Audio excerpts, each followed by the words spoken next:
Stone. We're at Chase Stadium, and the Cubs have a chance to get to the 500 mark. And Steve Trachsel is going to the mound, Harry, coming off a very good performance. Bret Saberhagen is pitching for the Mets, and this should be a good one today, as the Cubs hopefully won't be looking ahead to the Atlanta Braves. Yeah, but I sure wish the original pairing would have lasted. It was supposed to be Trachsel against Eric Hillman. I'd rather the Cubs be facing Eric Hillman than Bret Saberhagen, who's a terrific pitcher. Well, Saberhagen has rededicated himself to have a big year this year. Throws a 94-mile-an-hour fastball, and he is a mighty tough customer. You know, it's amazing. Both the Cubs and the Mets have one thing in common. They played much better on the road than they have at home. The Mets on the road beat the Cubs 3 straight in Chicago. And the Cubs on the, after losing 3 in a row at home, they went on into Montreal, did pretty well, and they're 3-1 now on this road trip. So with a couple of days off, everybody should be rested. Mark Grace is back in the lineup, and the Cubs look like a team ready to go someplace. And yeah, they're going to be right back in Chicago tomorrow at Wrigley Field to face the Atlanta Braves. Stay with us for exciting baseball.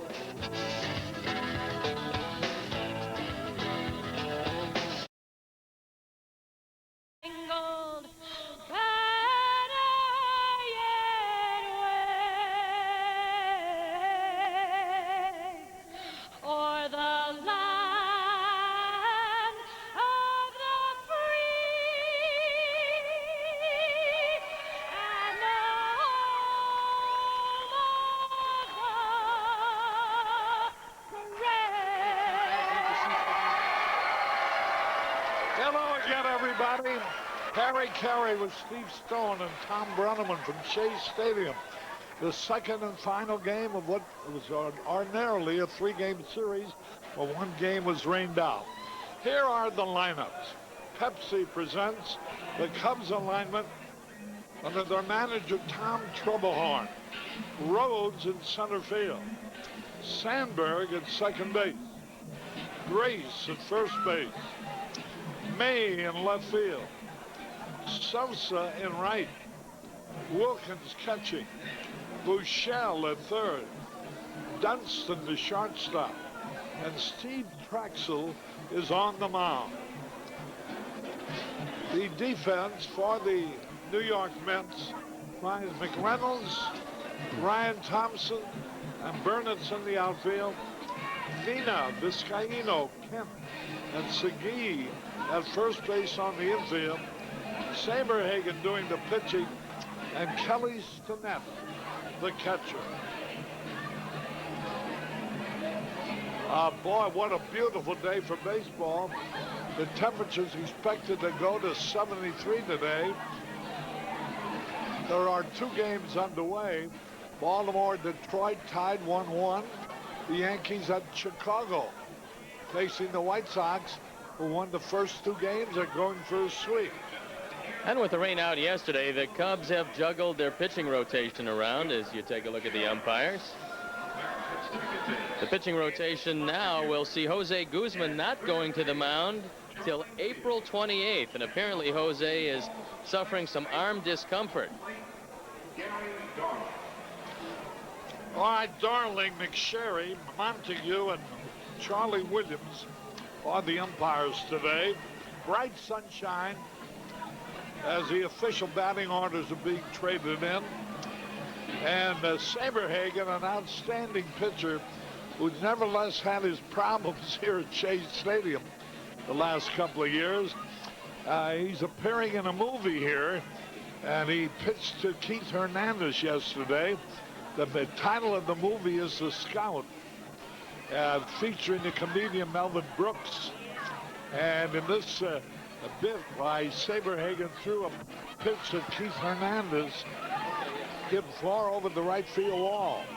And as Saberhagen said, he was a veteran at that. It happened to him many times. Here go the Mets onto the field. Well, Bret Saberhagen has an outstanding fastball. He's been times at upwards of 94 miles an hour. His problems last year came mainly off the field, where he had all kinds of personal problems, got involved in a bleach incident, throwing bleach on one of the sports writers. At first denied it, then later fessed up to it, and The Mets, in no uncertain terms, said that the shenanigans in the clubhouse of last year will not go on in 1994, and with that in mind, there are 13 new faces on the Mets roster. So in the opinion of Joe McIlvaine and Dallas Green, they have made the wholesale changes, got what they figured were the, well, if not destructive, then certainly the elements they wanted off this ball club. But Saberhagen remains after being dangled around as trade bait during the offseason. Saberhagen last year was 7-7, but he did have a very respectable ERA of 3.29. He made 19 starts and completed 4 games. This year, the first time out, he looked exceptionally strong. He's got a curveball to go with that fastball, and when he's right, he has one of the better changeups in all of baseball. So you factor in a great change with a 94-mile-an-hour fastball, and you can figure out that you've got a pretty tough man to hit on the mound today.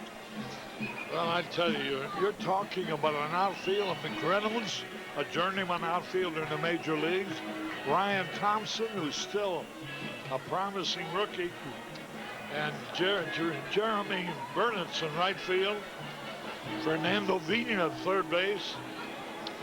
We know Jose Vizcaíno is an outstanding shortstop. Jeff Kent has looked so good against the Cubs, but there's still some doubts about him around the league. Most of the teams think he's a subpar fielder at second base. And Segui is good field, no hit. Kelly Stinnett, the catcher, is just a rookie. And I guess the only thing you fear about this team is the guy in the center of the diamond, Bret Saberhagen. Well, the Cubs did get a piece of good news when they looked up at the board early this morning, and the board lists all of the games being played today in the National League. And right at the bottom, San Francisco at Atlanta. There's a familiar number 31 up for the Atlanta Braves, and that 31 belongs to none other than 2-0 Greg Maddux.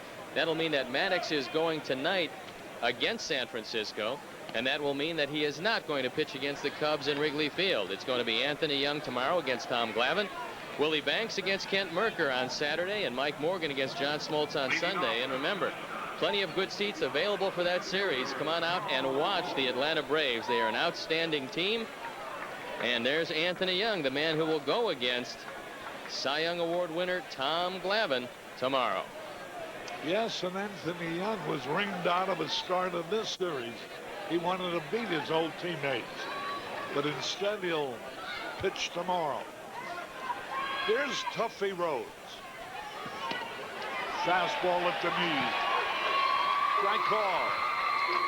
A lot of people have missed this ball game on a beautiful day in New York. Well, you're right about that. They look to have no more than 10,000 fans here today.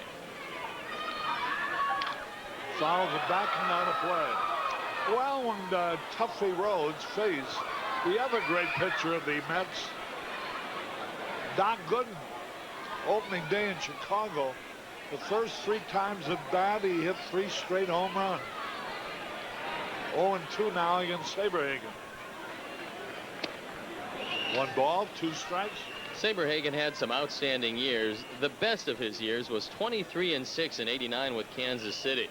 He won the Cy Young Award that year, a 2.16 ERA, led the league in victories and in earned run average. 1 ball, 2 strikes.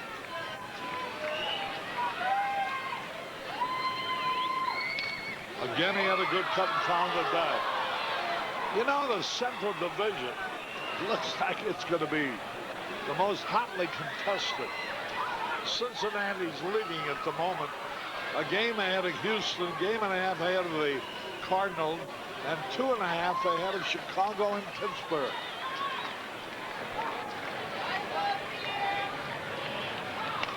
A little tap right back to Saberhagen. That'll be easy. 1 away. One of the oddities about the career of Bret Saberhagen, strangely enough, is that he was originally drafted as a shortstop, and he wasn't taken until the 19th round of the June '82 free agent draft.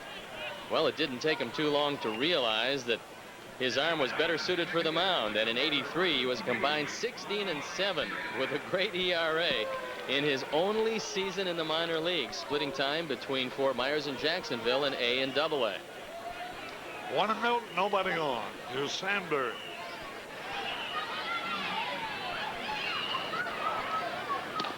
Fastball is in there. Saberhagen staying ahead of the hitters. There's only the second hitter up there, though. 0-1. Curveball. 1 ball, 1 strike.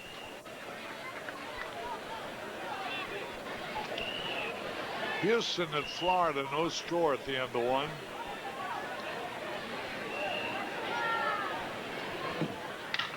There's a drive, but it's going to be caught. Straightaway center. Ryan Thompson. 1985, when Saberhagen won the first of 2 Cy Young awards. He became the first Royal pitcher to ever win the Cy Young award. Also the 3rd youngest pitcher ever to win that coveted award. Dwight Gooden won it at the age of 20. Fernando Valenzuela won it at the age of 21. The only 2 pitchers younger than Bret Saberhagen, who also won it at 21 years of age in '85. 2 out, nobody on. Mark Grace.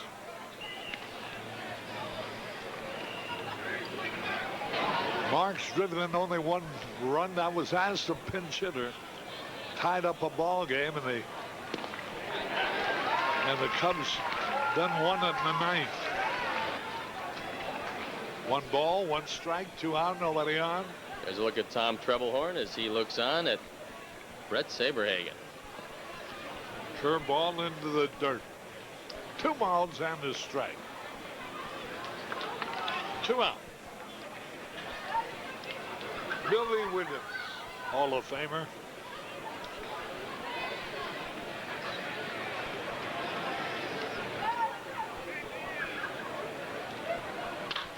There's a long drive, going to be caught.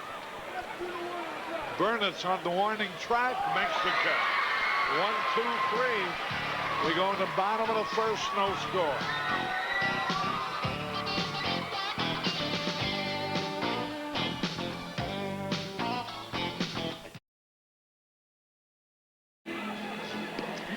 Harry Carey back at Chase Stadium. Here's the lineup for the Mets, who are managed by Dallas Green. Vizcaíno leads off at short. Vina at 3rd. McReynolds in left. Burnett's in right. Kent at 2nd. Segui at 1st. Stinnett the catcher. Thompson in center. And Saberhagen a pitcher. And Pepsi presents the Cubs defensive alignment of May, Rhodes, and Sosa in the outfield. Buechele, Dunston, Sandberg, and Grace on the infield. With Steve Trachsel pitching and Rick Wilkins catching. Steve Trachsel making his first start since the 8th of April. He threw a gem at Montreal in that one. 6 days between starts. The only thing you worry about with Steve is a little bit of his control. His control was excellent against the Montreal Expos. Let's see if he has more of the same today. There's a strike call. Vizcaíno with 2 homers, 4 RBI, hitting .400. Got away to a great start in his first 5 games. He hit .529. Now he's batting .400. 1 ball, 1 strike. Base hit like a bullet. Vizcaíno line, a single to center. Now, one thing you have to look for Fernando Vina is the bunt. He bunted twice successfully in the first game of this series. Vina doesn't have a whole lot of power, will put the bat on the ball, so Dallas Green is going to show some sort of movement here. He showed us earlier that he will hit and run quite a bit, and this is the ideal man to do it. Steve Buechele in very close at 3rd, expecting Vina to be laying one down. And there you look at Buechele.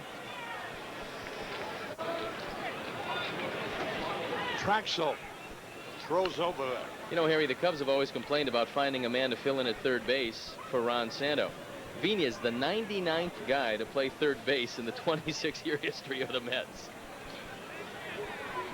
And so far, he's impressed us with his fine bunting for a 3rd baseman. You don't see many 3rd basemen who do that, but he did make 2 errors in the game played the first game of the series. Quick throw over the 1st.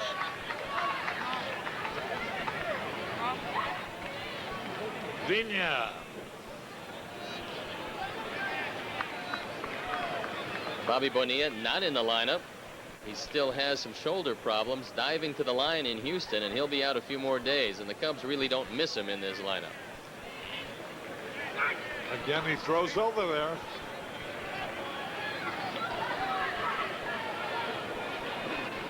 Batting .571 with 4 out of 7.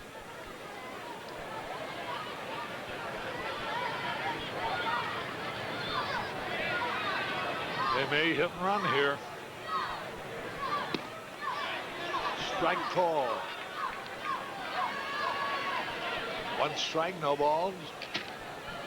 Let's look at Mike Kubich, who's the third base coach. Big Frank Howard, the first base coach for the Mets. 0-1 the count. Yankees have jumped out in front of the White Sox 3-0.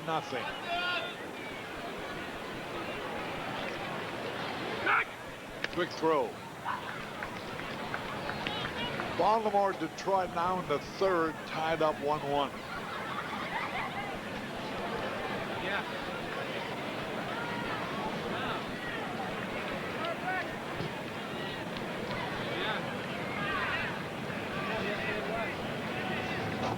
Ooh, into the dirt. Good save by Rick Wilkins. Well, if Vina is thinking about bunting one with Buechele in so close to third, he would prefer to drag it up the first base line where Grace has to hold Vizcaino. He has given no sign of bunting yet.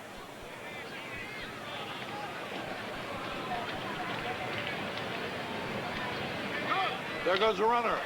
He hit and run. Go play at second, throws him out at first. 1 out. Man in scoring position. Vina did a pretty good job because he took a pitch out and bounced it to Buechele. Vizcaino going 1-1, and Vina on the pitch out. You see Wilkins way out there, but Vina able to get the bat on the ball. So Vina did a very good job. And now Dallas Green coming out to talk with Gary Darling. He wants to know if perhaps Wilkins might have interfered with Vina on that. Did he tick the glove? Gary Darling says, no, he didn't. Sit down, Dallas. Let's get on with this one. You know, this is one. Now, why wouldn't a guy be credited with a sacrifice? Well, he gave himself up. There's no doubt about that. He certainly did. He swung at a bad ball to protect his runner and advanced him. I agree with you. That should be a rule change if he does something like that. Here's a curveball a little bit outside. Kevin McReynolds hitting .250 for the year. McReynolds started his career with San Diego, was traded to the Mets, then on to Kansas City, and now back to the Mets.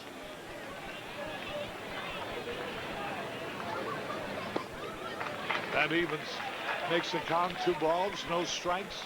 McReynolds is a better breaking ball hitter than a fastball hitter, most unusual for major league hitters. So normally, you look for a fastball in this particular situation, and you try to keep it away and throw the fastball to McReynolds. Strike call. Good fastball. Steve Trachsel going for his second victory. There's a look at Mo Drabowski, who has to be happy with the first performance of Trachsel, and he's looking for more of the same here today. Curveball outside, ball 3. You know, the Cubs traded Sean Bosky to the Phillies and brought up Chuck Krim from Iowa to replace Bosky. Strike 2 over the outside corner.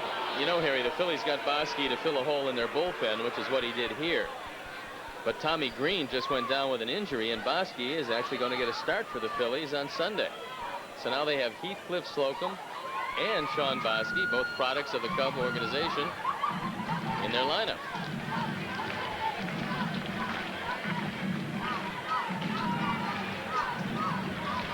Where's Danny Jackson?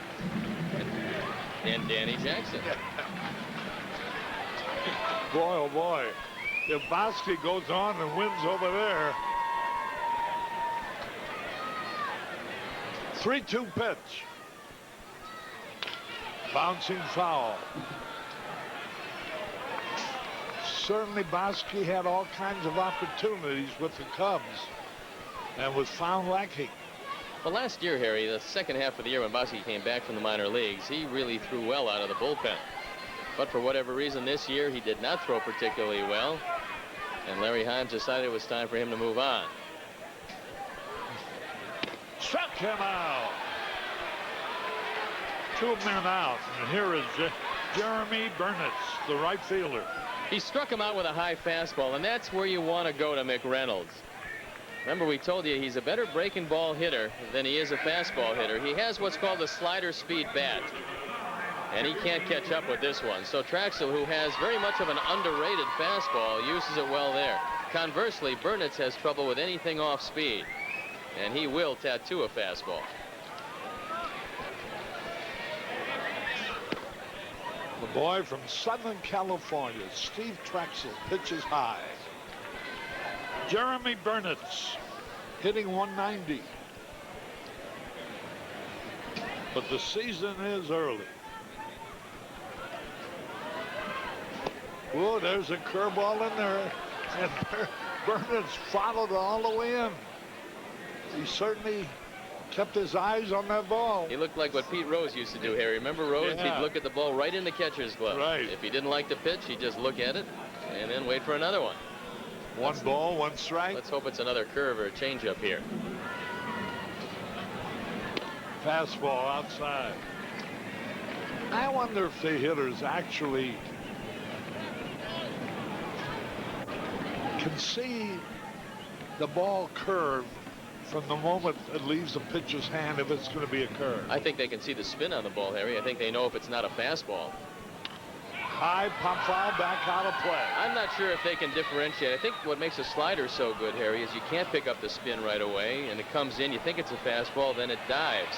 But with a curveball, any good hitter can see the spin of the ball when it leaves a pitcher's hand. He can watch his wrist, watch him break his wrist, and watch the spin, and he can identify the curveball. Just some curveballs are better than others, and nobody hits them real well if they are good ones. 2 balls, 2 strikes. Now, Trachsel has a forkball, and this is a great time to use it, especially low and out of the strike zone, because Burnitz will probably swing at it. 2-2 pitch. Vizcaino in scoring position.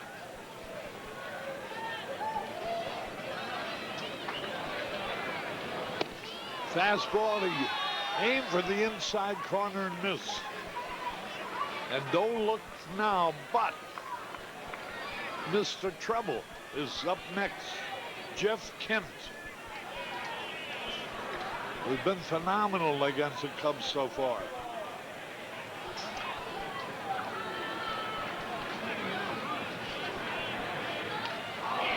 Foul tipped it. That was the one I thought he'd strike him out with on a pitch before. The good forkball low and away. Burnitz just barely got a piece of it. We'll watch it again. And you know Burnitz is swinging at it well out of the strike zone. He just got a piece of it. One more of those, and that should be it for this at bat. 3 balls, 2 strikes.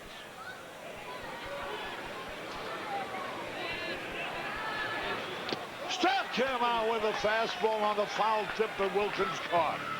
So Trachsel strikes out 2. One hit, 1 man left. At the end of 1, no score.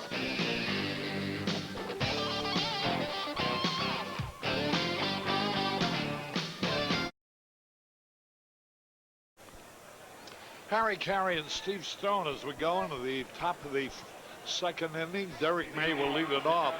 You know, Trachsel had a shutout for 7 of the 3rd innings at Montreal. He now has worked a total of 8 1/3 innings, and during those 8 innings, he has fanned 10 men. So he's pitching outstandingly well. Here's Derek May.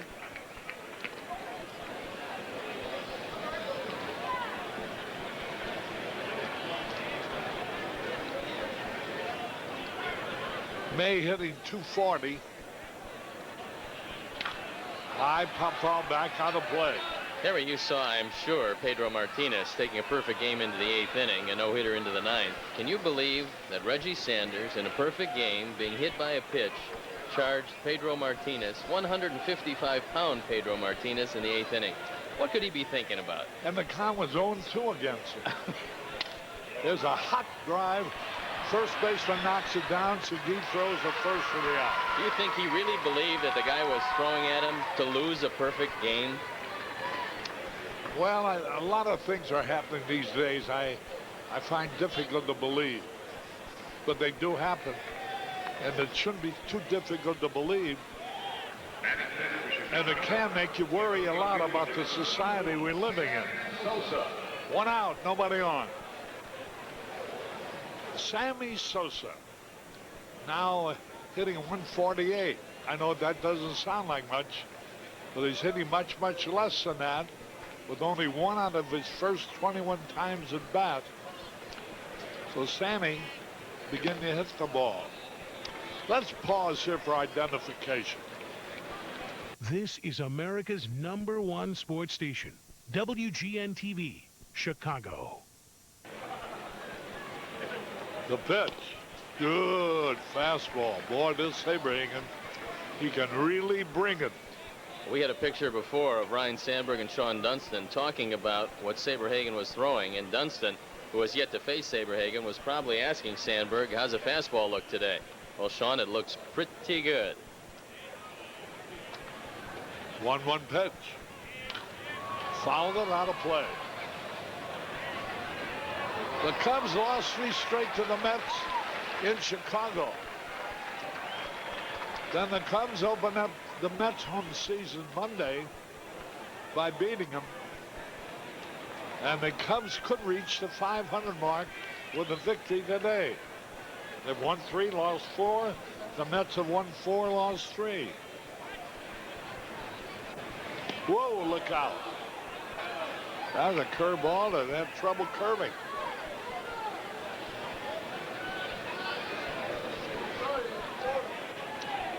Yankees in the second lead the White Sox 3-0.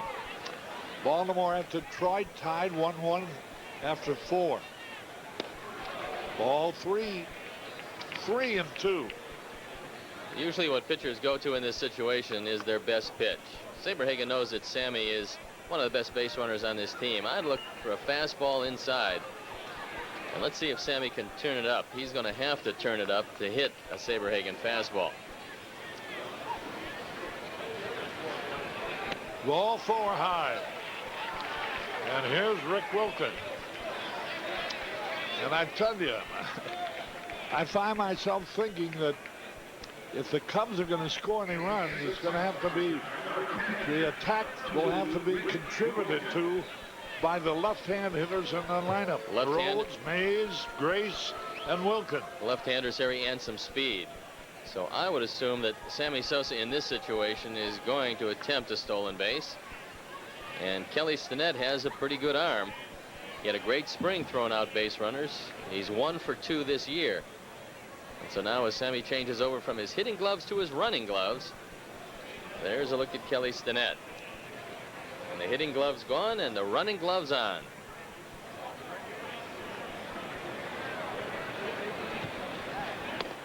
Swung late. He threw the fastball by him. You know, we wondered the other day how many times, we're going to look it up, that Randy Myers, making his save, has struck out the final man to give the Cubs a victory. Here's a curveball to strike call. Well, Sharon Panazzo gives us the dope on it. Both of his saves this year have ended with strikeout. Of his 55 Cubs saves, 27 have ended with a strikeout, while an additional 4 have ended on a ground ball double play. All of which indicates how effective he has been. 0-2 the count.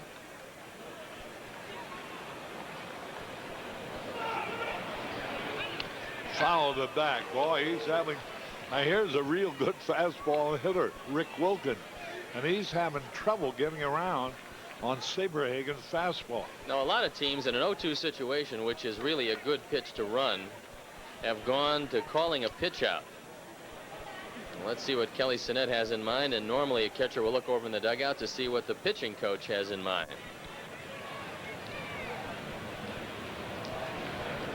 There goes a runner. There's a pad. He is out, trying to steal. From Stinnett to Vizcaino.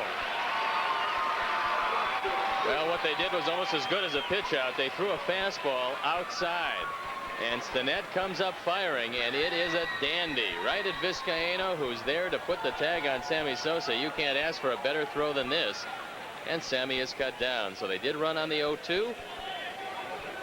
And Sammy is out fairly easily at second base.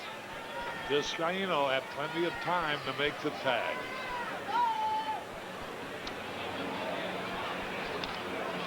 Curveball, and he fouled it back.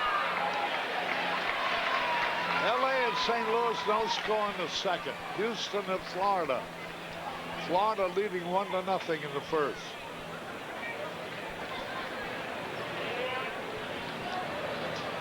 One ball, 2 strikes, 2 out. Nobody on.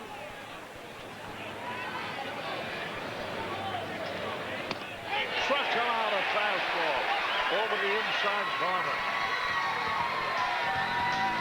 So we go in the bottom of the second, no score.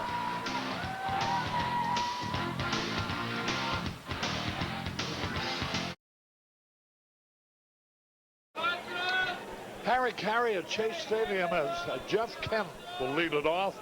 Boy, this guy's a hot hitter, hitting .370, 2 homers, 9 RBI. All 9 against the Cubs. Yeah. Oh, what a play. Bushell, a diving glove hand grab. Another bullet hit by Jeff Kent. Why do we throw him fastball? Harry, you can't throw him a fastball middle in because he does just this. Fortunately, Trachsel got away with it because of the acrobatic heroics of Steve Bushell. Watch it one more time. Kent just crushes this ball.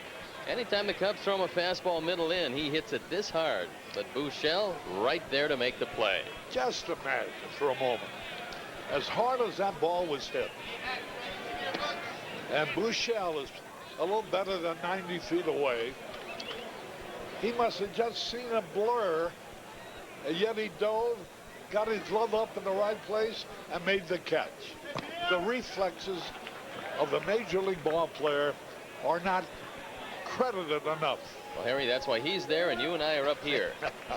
Because he has those kind of reflexes. And last year, he led the National League in fielding average, and you can see why. Now the pitch, here's a line drive by Segui. A base hit. Tuffy Rhodes gets it in. Segui line to single to center. Hey kids, don't miss the opportunity to improve your baseball skills in big league fashion by participating in the Mountain Dew Chicago Cubs baseball schools May 7th and 8th on the field at Wrigley. These 2-day schools will be conducted by Doyle Baseball Schools and is sponsored by Mountain Dew and the Chicago Tribune. For more information, call 312-404-CUBS. Here now is Stinnett. 1 out, 1 on. There's a pitch a little bit low, fork ball. Boy, Florida leading Houston 5-0 in the first.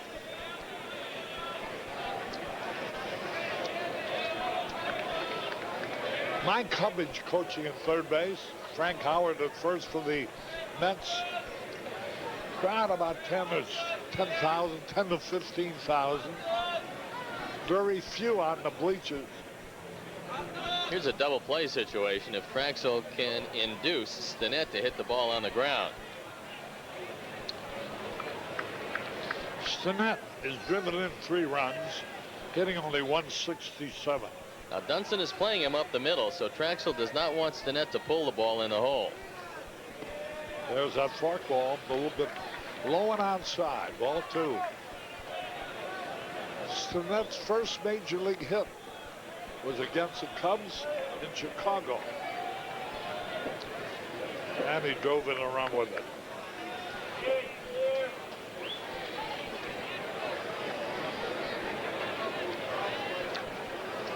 Outfield straight away. The pitch. Whoa!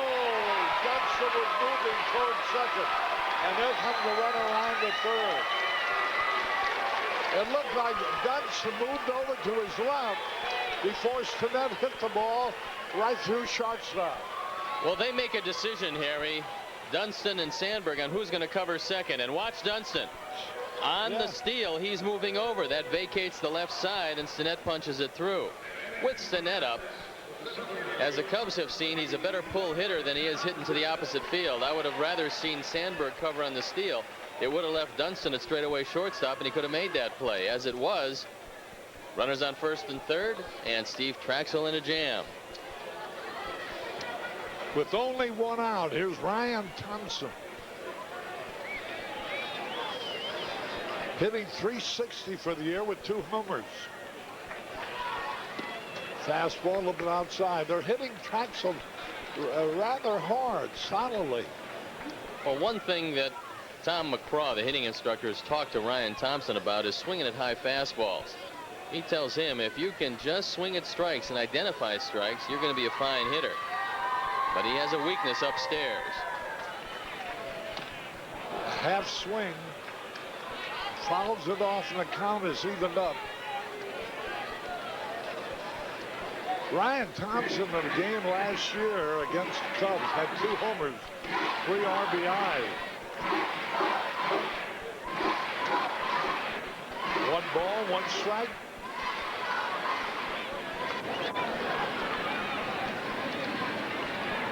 Trachsel.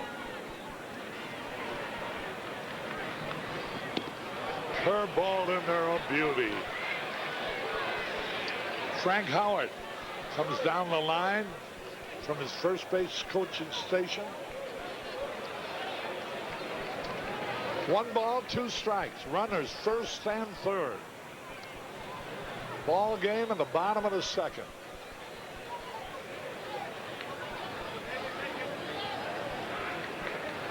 Struck him out with that high fastball you were talking about. Well, that's where you want to go when you get ahead of Thompson. And if Thompson doesn't lay off the high fastball, he's not going to hit very much. Good pitch by Steve Trachsel. This one up and out of the strike zone. Thompson can't catch up with it.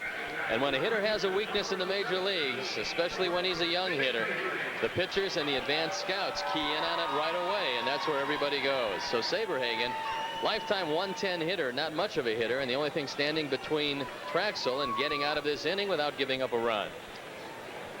2 men are out.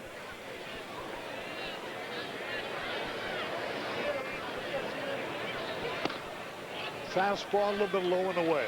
And Vizcaino, who's been wearing out the Cubs, is on deck. He opened the game with a base hit. There's a look at Willie Banks, who's a native of just down the road in New Jersey. Had a lot of the home folks here to see this series. 1 ball, no strikes.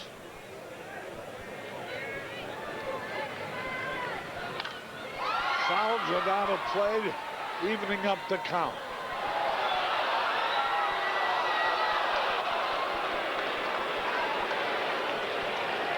The crowd is not big in numbers, but they're very vociferous today. Well, and why not? After 2 days of rain and murky conditions, it's a bright, sunny, beautiful day here in New York, and the warmest day they've had probably since last October.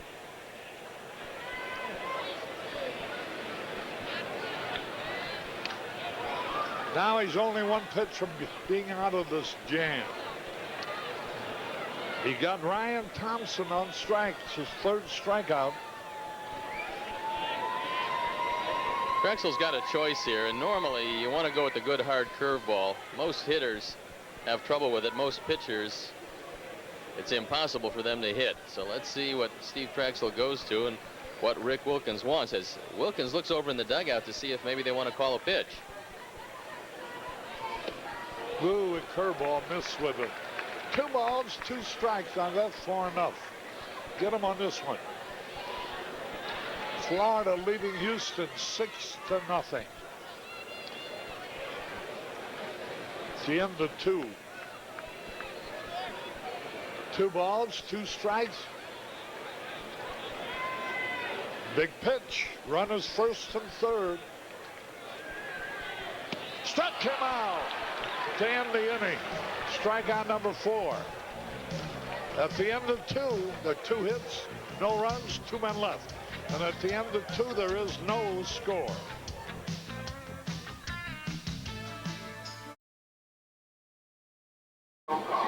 This copyrighted telecast is presented by the authority of the Chicago National League Ball Club, which has a right of approval of the announcers and is intended solely for the private, non-commercial use of our audience.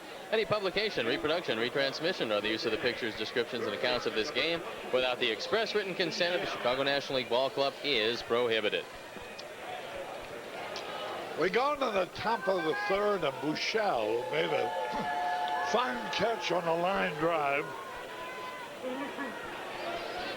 An inning or so ago, leads it off. Fastball in there. You know, Steve Trachsel has now pitched 2 starts this year. Ground ball, deep short. Vizcaíno, long throw in time. Well, the wind today, which is very much of a factor, is blowing out toward right center field. Now, we saw it on the Mark Grace fly ball early in the game. Cubs might be able to take advantage of that wind today because they've got a little more power in their lineup than the New York Mets have.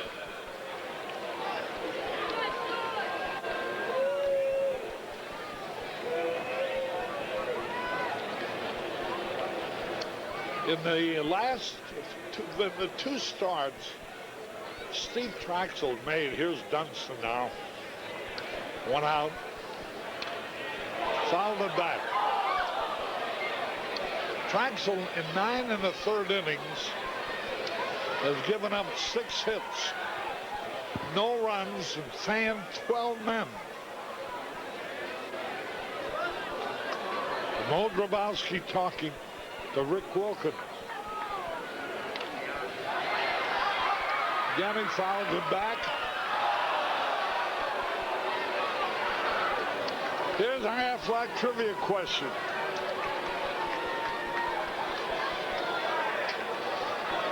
My guess would be Larry Boa. Well, I'll take Jody Davis. Struck him out on a changeup. Second strikeout for Saberhagen. This one actually seems to get away from Saberhagen, but Sean Dunston, who swings at most anything, swung at one high and out of the strike zone. So Sean off to a good start, but that was not a good at bat for him. 2 men are out. Cubs haven't had a hit. Here's Trachsel. Whoa, look out. He had a hit in his first game with the Cubs last year, and he also got a hit in the first start he made this year at Montreal. 1 ball, no strikes. Fouled it back and out of play. And he also got hit in his first start this year off the hand by Pedro Martinez.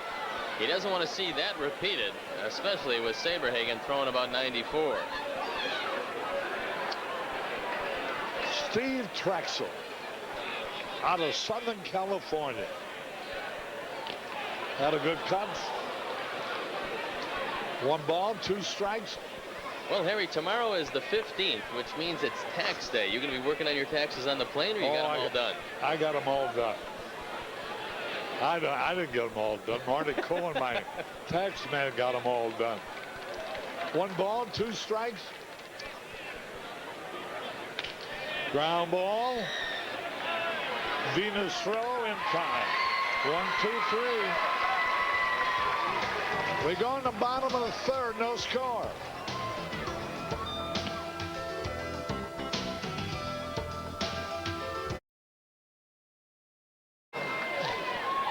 Harry Carey with Steve Stone and Tom Brenneman, who'll be with us at the end of this half inning. The pitch to Vizcaíno.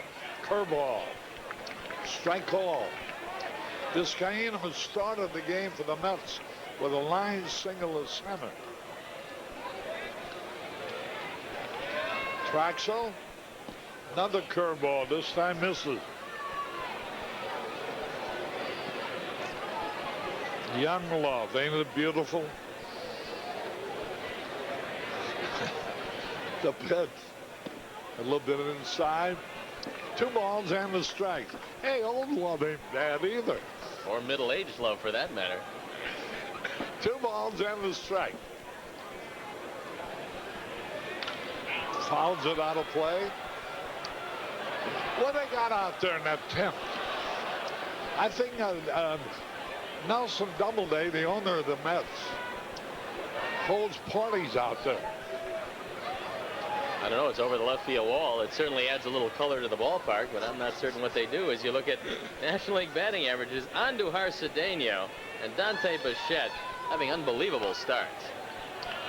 2 balls, 2 strikes. Well, you know, between Andres Galarraga and Bichette, they got as good a 1-2 punch as anybody in either league. Don't forget Ellis Burks. He's hitting .462. So talk about getting off to great starts. But they're pitching. Wow. Oh, boy. 2 balls, 2 strikes. Ball 3. Vizcaino really filled 2 gaps for the Mets. They were dying for a leadoff hitter, and they had to have somebody defensively at shortstop. And that's why the Anthony Young trade for the Mets was so important. Foul ball. Oh, nice play by Gray. Out at first base.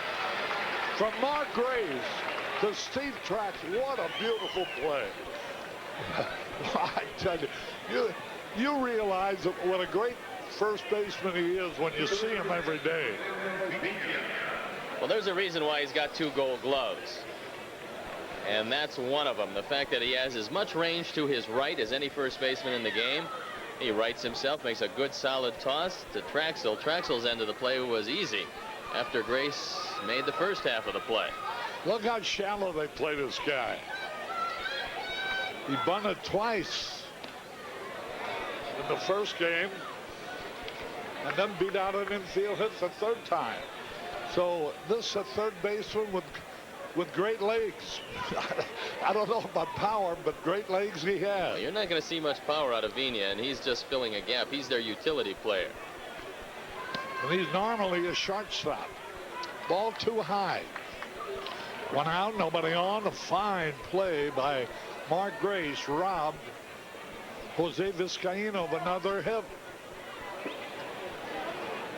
Mike Morgan going to get a start on Sunday. A little earlier than he thought he would start, but Guzman is having some problems. Ball 3 is high. And Kevin McReynolds would be next. And Harry, we speculated that Guzman wasn't 100%, and the decision by the Cubs to keep him back till April 28th would bear that out. He just wasn't throwing the ball as well as he could have. Strike call to Vina. 3 balls and the strike. I don't know what all the mysteries are about. You got a sore arm, for Pete's sake? Tell him you got a sore arm. I agree with you. Anything else just hurts the ball club. 3-1 pitch. Ball 4. And Vina, the only man who could not hit the ball out of the ballpark, gets a base on ball.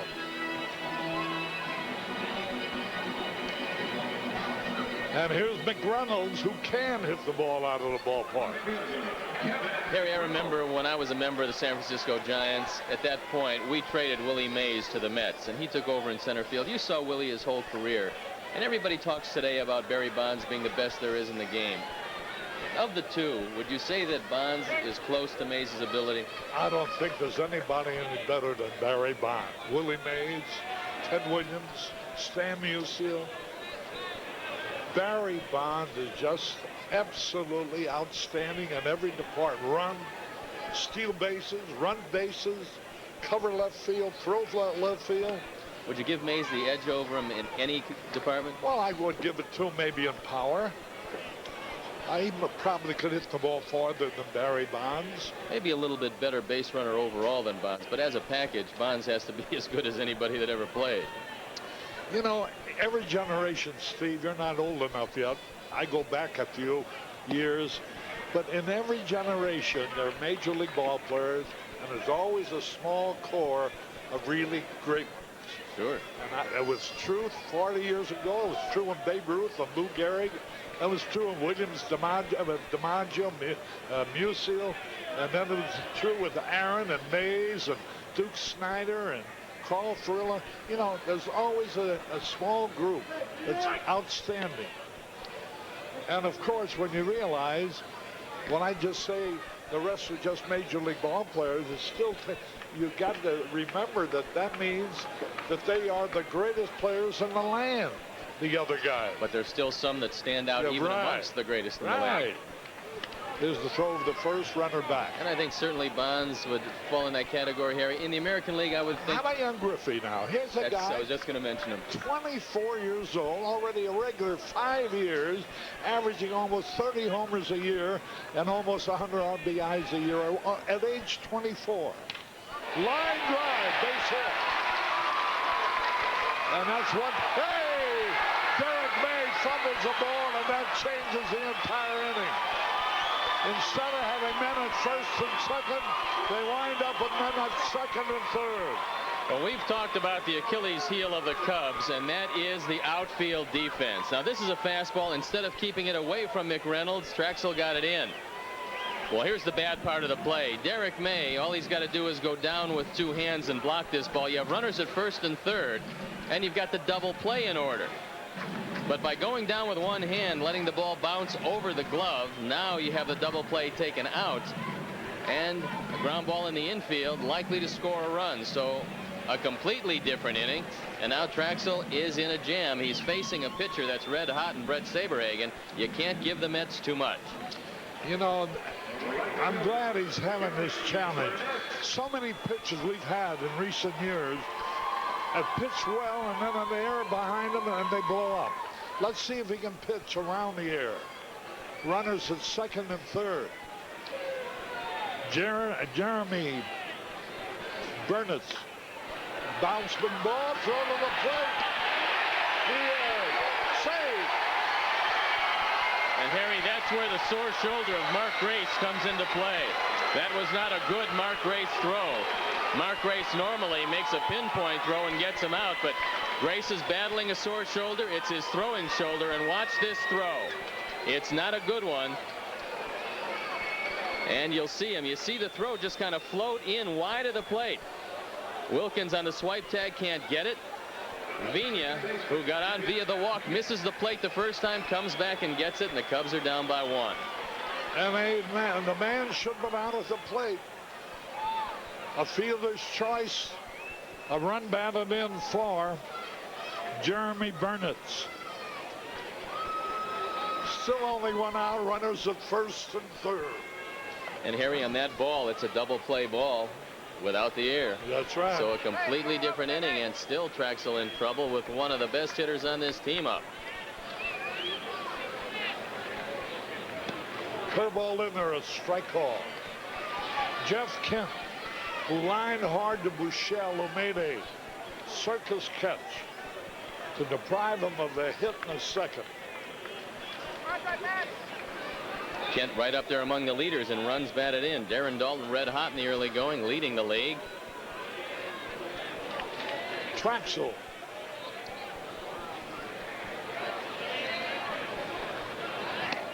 Strike two call. Starting off to the curve. Came back with a fastball. Now he can still throw him the forkball. Now you can go with something low and away out of the strike zone and put the pressure a little on Rick Wilkins to block anything down. But you're far ahead of Kent. He's thinking about at least a fly ball. And he's still a very young hitter. You might catch him over anxious, expanding his strike zone, and strike him out, which is what Trachsel would love. Now ready? 1-0 in favor of the Mets.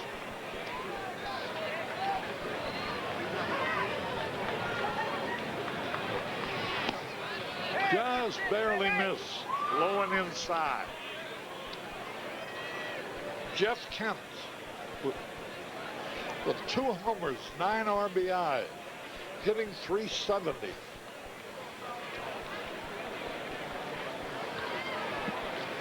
Now set.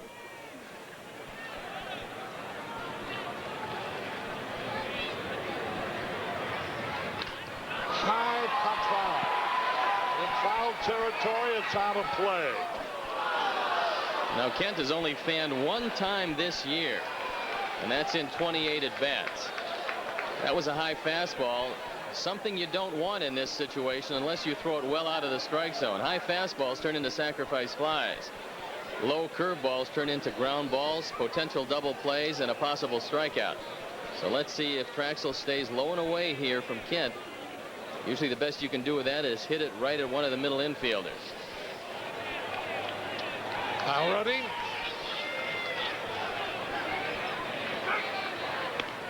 Throw over to first. Only one man out, one run in, runners at first and third. 1 ball, 2 strikes.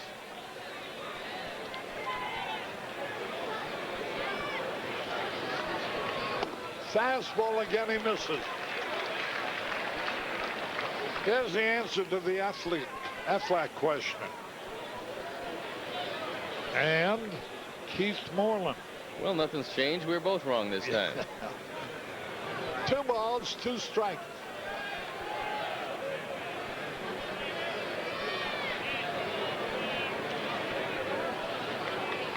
Struck him out swinging on the curveball. Boy, he's pitched outstanding baseball. That's his 5th strikeout. He ought to be out of this inning. Well, this is the one we were looking for, the good curveball. Jeff Kent, for the 2nd time this year, goes down on strikes. And if they keep the ball right here, they're not going to have too much trouble with Kent.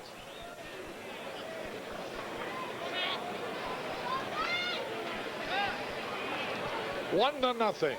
Bottom of the 3rd. Here's David Segui, whose dad was Diego Segui, major league pitcher for various clubs a few years back. Now the pitch, here it is.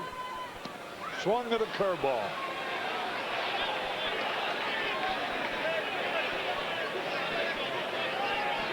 Sam Musial, yeah, I did read that. Sam Musial, who loves to play the harmonica and who loves to do magic tricks and who's always a life of a party, played the national anthem with his harmonica. And I bet he got us another standing ovation. There's no doubt about that in St. Louis. 0-1 the count. Pitch forkball. Didn't Stan kind of set the trend for athletes going in the restaurant business? He had Stan and Biggie's many years before. Yeah. You followed him into that business? Well, many years later. Many years later. But he gave me the idea. 0-2 the count. Now ready. Fouled it back here at Rusty Staub's in the restaurant business. Bobby Valentine has a number of restaurants. Bobby Valentine's done a good job with those restaurants. And Rusty Staub has stayed alive with a couple of restaurants in Manhattan, which is a very good trick around here. Mickey Mantle's got a very popular spot here. You see, Mickey Mantle's got the cover of Sports Illustrated. I didn't see it yet. And he talks about his battle with alcoholism, about how he was trying to kill himself, and said something, Harry. One of the reasons why he wanted to stop, he didn't want people to remember him as a drunk. He said he wanted them to remember him for his baseball skills. He had another reason, too. Here's the pitch. Outside. Mickey Mantle's always feared. Every Mantle in the Mantle families died before they were 50 years old, including Mickey's father. And Mickey always felt he was going to die very, very young. He tried to live it up every day. Now he's 60 years old, still alive. He's made it by all that. Yeah. Well, hopefully things will turn around for him because he's a beloved character. The same week, this all broke, his 35-year-old son died. I read about that. That was a tragedy. 1 ball, 2 strikes. Foul ball, out of play. Segui's a pretty tough hitter because he doesn't try to overswing. He knows he's not a power hitter, and talking with his hitting instructor, Tommy McCraw, he said, we don't expect Segui to come in and hit 20 home runs. We expect him to play a good defensive first base, and he's going to hit 265, 270. He said that's what he does every year, and that's what they expect out of him. That's why he's a difficult man to strike out. But if you take something off speed to him, you just might get him.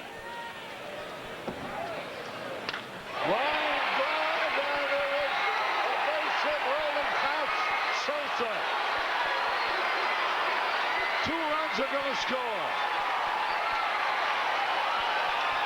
makes a try for a shoestring catch. Couldn't make it.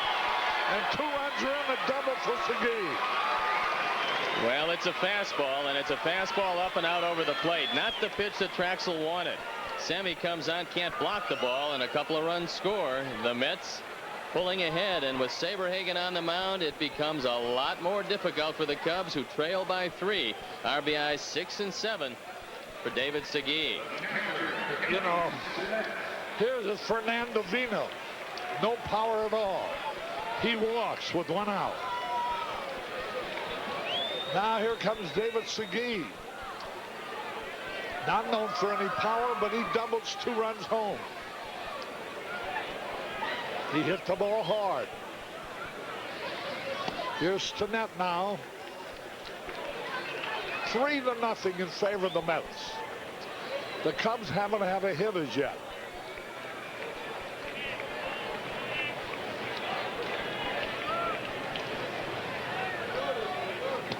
If you were asked to describe the Cubs' defense this inning, honesty would compel you to say it's been horrible. Well, Harry, the Cubs have known from the beginning that the question mark defensively was in the outfield. Exact opposite of the Montreal Expos, whose strength is in the outfield. They're wondering about their inner defense. Cubs have a great inner defense, but they are very concerned about the outfield defense, and Tuffy Rhodes has been very good in center. Here's the pitch, swung and he missed. 2 balls and a strike. Bullinger getting ready out in the bullpen. 2 balls and the strike.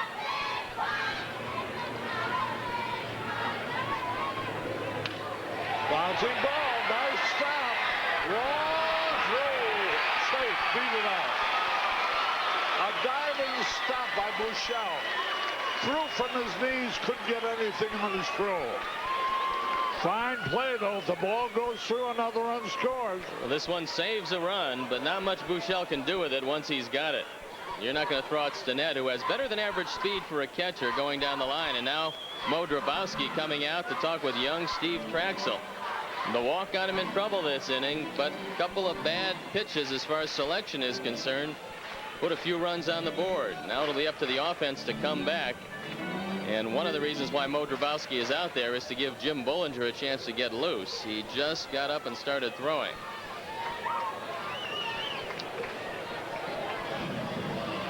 They have 3 hits in this inning and a walk. 3 runs.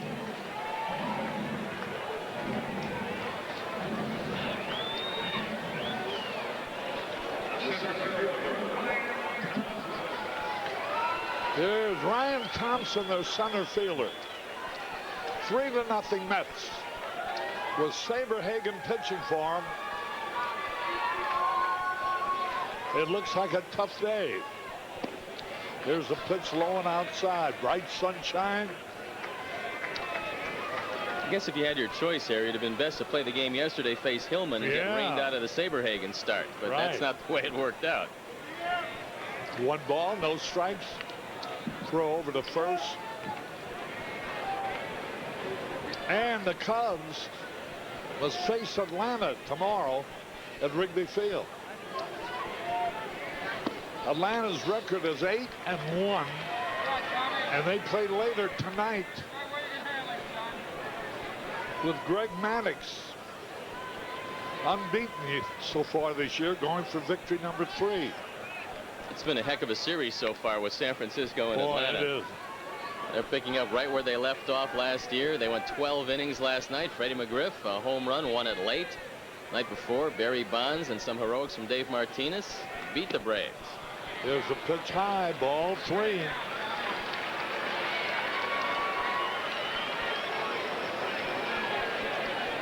Young Steve Trachsel deserved a better fate in this inning than he's had. Well, this is a case where with the pitcher due up next, Ryan Thompson probably has a 3-0 green light, so Trachsel can't just lay one in there. He's got to be careful. Thompson has home run power. He's hit 2 of them already. Swings at 3-0 and he fouls it back.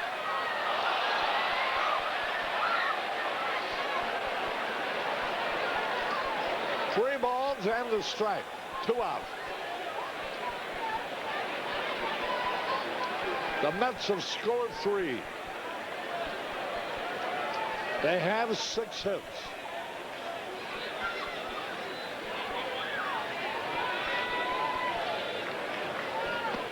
That fills the bases for Saberhagen.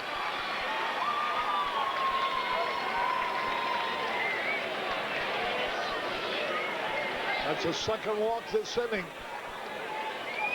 off of Trachsel.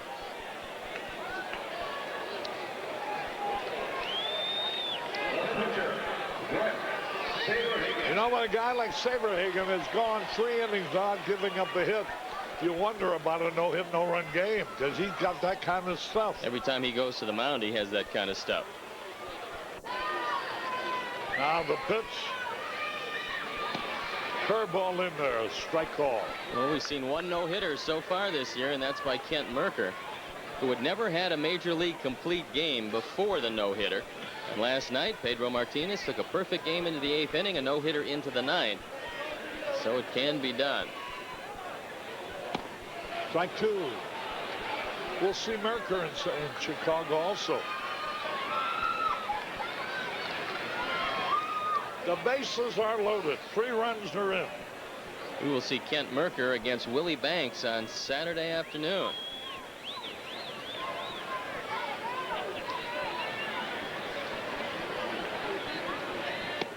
Curveball a little bit high.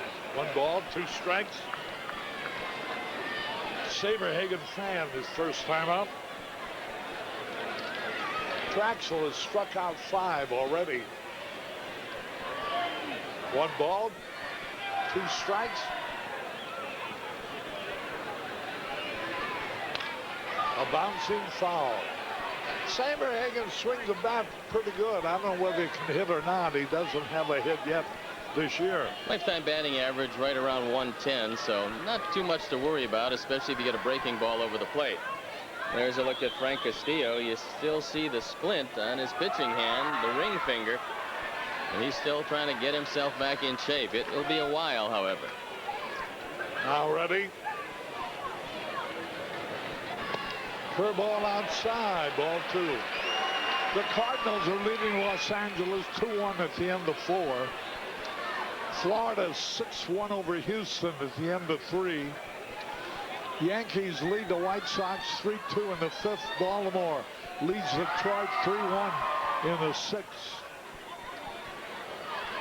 2 outs, 2 strikes.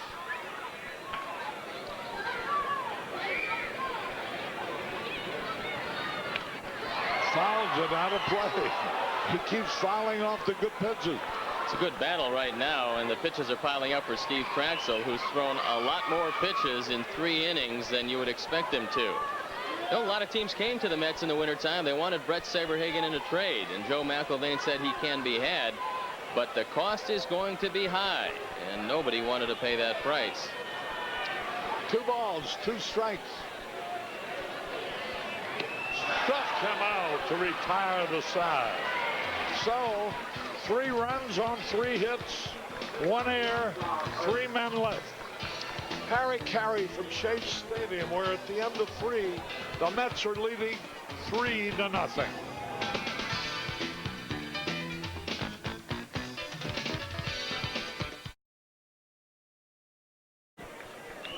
Hi again, everybody. Tom Brenneman back with our producer-director Arnie Harrison. Steve Stone at Shea Stadium in New York. Gorgeous afternoon.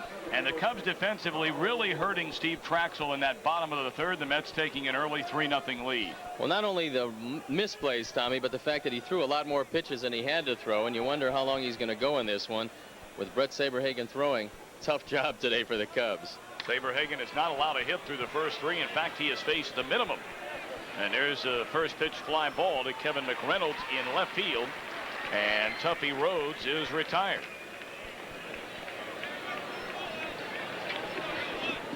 So Rhodes 0 for 2.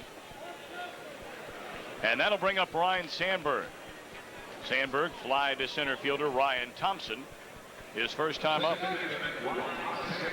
Look at Steve Trachsel sitting next to the pitching coach Mo Drabowski.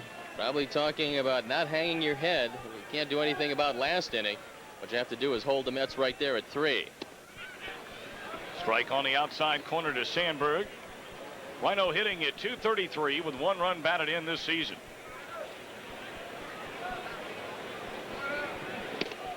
Boy, a lot of giddy up on that Saberhagen fastball, and we certainly heard about that all through spring training, that his fastball is back. He is healthy again. Saberhagen, one of only 10 pitchers in the history of this game to have won more than 1 Cy Young award. That ball fouled out of play. It goes to 1-2 on Sandberg. We talked about it earlier, but he was the 3rd youngest pitcher in history to win a Cy Young award. Dwight Gooden at 20 years old, number 1. Fernando Valenzuela a few months younger than Saberhagen at 21. And Bret Saberhagen in 1985 with the Kansas City Royals, his first of 2. On the ground, diving stab by Segui, and throws to first in time.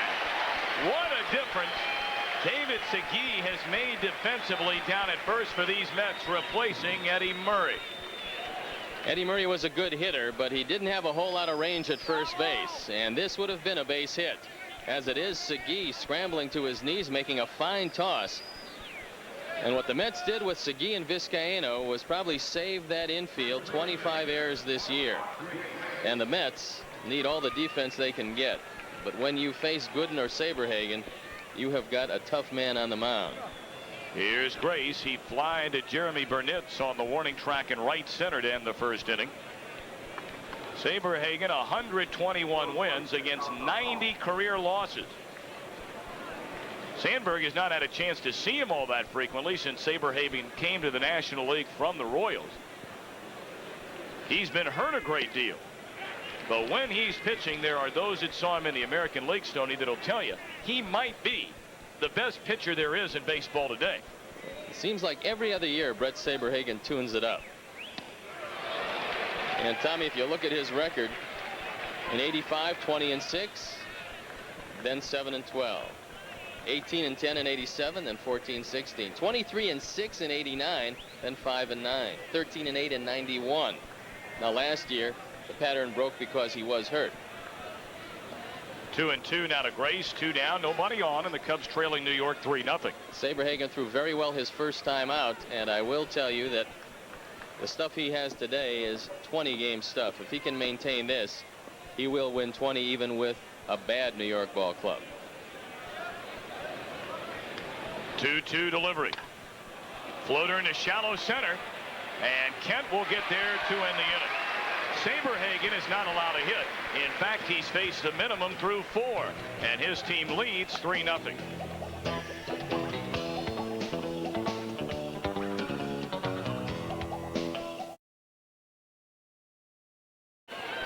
Begin the bottom of the 4th inning. Jose Vizcaino, first pitch swinging, a roller to Sandberg. 1 pitch, 1 out. New York in front 3-0 over Steve Trachsel and the Cubs here at Shea Stadium. Final game of this series and the final game of what has been a very solid road trip. I'm sure Mo Drabowski told Steve Trachsel that he'd better get ahead, which he didn't do in the 3rd inning, and it cost him a few base hits. And Steve Trachsel, like most pitchers in the major leagues or anywhere, has to pitch ahead of the hitters. Pena trying to bunt his way on, but right at Grace. 2 up, 2 down. And the best news about that is 2 pitches, 2 out. So after piling up the pitches the first 3 innings, Steve Trachsel would certainly like to use a minimum of pitches here in the 4th. That'll bring up Kevin McReynolds. He came up in the 3rd inning with a runner at first and 1 man out. He hit a single through the hole in the left field. Derek May carelessly bent over to pick up the ball and had it roll right by him to put runners at 2nd and 3rd rather than 1st and 2nd. Had it not been for that error, chances are the Mets don't score in the inning because Burnitz hit a ground ball to first. Maybe it's a double play, maybe not. But if it's not, the next batter, Jeff Kent, struck out. And there's another hit from McReynolds. You know, Stoney, that 3rd inning is a perfect example of how the category of errors at times can be overrated. May did commit an error. Gray should have thrown the runner out at home. And Sammy Sosa, there's no way in the world he's going to catch that sinking line drive. He attempted to dive. He let it roll by him. And rather than just 1 run scoring on a regular single, it turns into 2 runs and a double. Well, I think what Mark Grace showed us on that throw, Tommy, was that shoulder is still not 100%, because normally Mark Grace gets that one, throws a strike to Wilkins, and Vina is out by 5 feet. And Mark Grace, who's back in the lineup, despite having a shoulder that's not 100%, really is not throwing the ball real well, and that throw showed it. I hope he doesn't have to make too many throws to second base or to home like he just did. Burnitz looks at a strike. Let's step out for a station ID on the Chicago Cubs television network. This is America's #1 sports station, WGN TV, Chicago. Shea Stadium, Flushing, New York. Tom Brenneman, Steve Stone. With the Mets lead 3-0 in the bottom of the 4th inning. McReynolds at first, 2 men out. And Jeremy Burnitz a batter with a count of 0-2. Well, you're going to strike out Burnitz if you throw anything off speed, throw it low and away. Just make sure that it's down and out of the strike zone. Burnitz is just geared up for a fastball. Trachsel got him on a high fastball in the 1st inning. But way ahead, you don't want to throw a strike here.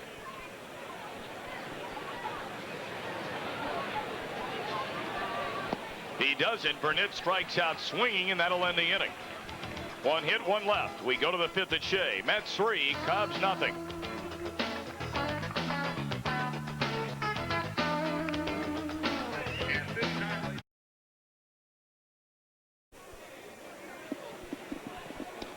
Begin the top of the 5th here at Shea Stadium in New York. Cubs in a 3-0 hole against Bret Saberhagen and the Mets.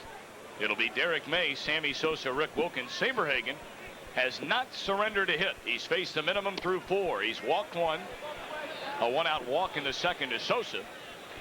But he was thrown out trying to steal on a terrific throw by Kelly Stinnett.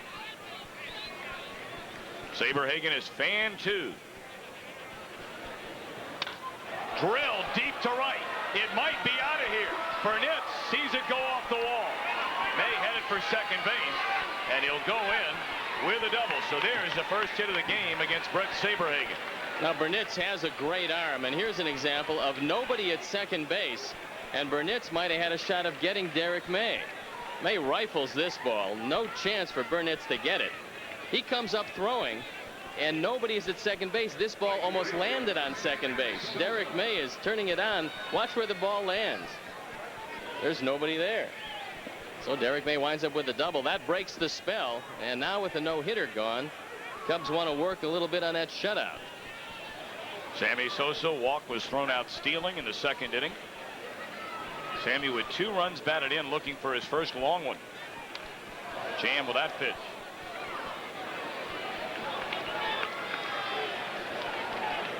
In this situation, Tom Trebelhorn likes his hitters to try to hit the ball to the right side. He's talked about moving the hitter along.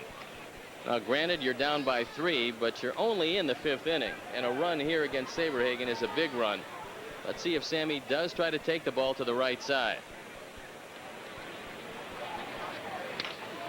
Floater into shallow right center, and it'll fall for a hit. Derek May going to be held at 3rd, so Sammy does indeed come with an inside-out swing and dumps one into shallow right over the head of Kent. That was a good at-bat for Sammy Sosa, because he got a blazing inside fastball. And as you said, Tommy, he inside-outed it. That's what you have to do if you're going to push the ball to the right side. Derek May didn't know if Kent was going to make the play or not, so runners at the corners and nobody out. So the Cubs will have a chance here. And they're in on the left side. I can't believe Vizcaino's going to stay in. They got to move back and play at double play depth. You're going to trade a double play for a run right here if you're the Mets. Saberhagen wanting a tongue depressor out there to clean out some of the mud around the spikes. Field's still a little wet. Had a great deal of rain here in the New York area the last 2 days. But a beautiful day today. Oh, yeah. It's a gorgeous day here in New York. Favorite city of Ron Santo and Tom Brenneman. Swing and a miss. Challenged him with a high heat. I like this city. I know so you I do. don't appreciate you being sarcastic. If you want to dump Mr. Sano in there, that's fine. There was no sarcasm. This is a beautiful city. We got the flowers down each line. They've done a lot to beautify this park. 0-1. Sosa goes, and a fly ball in the shallow right center. Burnett's coming in, makes a grab. Here comes May, and a throw way over Stinnett's head. So a sac fly RBI by Wilkins, his first run batted in on the season. And it's a 3-1 New York lead. I think he airmailed this one. Well, Sammy was going on the pitch, and Jeremy Burnitz has got a great arm. This is an example, all you young pitchers, you have to back up the play. If Saberhagen's not back there, Sammy's on third. But Stinnett just watches it go over its head, and Saberhagen standing right there to make the catch. Here's Buechele. Sosa still at first, one man out in the inning. Buechele grounded to short his only time up. Mets 3 in the third. The Cubs with 1 here in the 5th. They did not have a hit off Saberhagen through the first 4.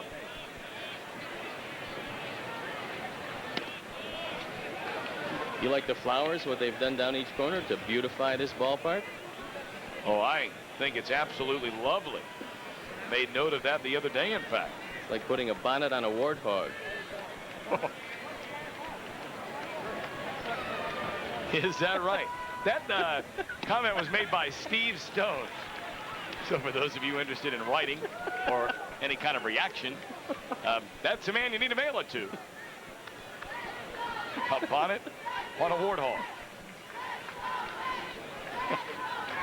Oh, sure. Now get on the bandwagon. There goes Sosa. And a ground ball in the hole at short. Vizcaino plants, throws, and got it. Boy, Jose showing off his right arm with a strong toss over to David Segui. Well, the Cubs know that Vizcaino has a good arm, and with the hit and run going this time, Vizcaino stays at home. If he was covering second, he would have been pulled out of position. As it turned out, still plenty of time to get it, plant the back foot, and fire across. And Tommy, we talked about just a few shortstops in the league able to plant that back foot and get it there. Vizcaino is one of them. He does have a good, strong arm. Here's another guy with a pretty fair arm. Probably the best arm to ever play the position. And we've talked to many scouts and everybody else who watches baseball, and they can never remember an arm as good as Dunston from that position. A jam with a heater there. Strike one. Dunston fanned against Saberhagen on 3 pitches back in the 3rd inning. Bullpen up and going for the Cubs. And with Steve Trachsel due up next, you'd wonder if Tom Trebelhorn here in the 5th inning would go to the bench. And there's Bullinger for the 2nd time throwing.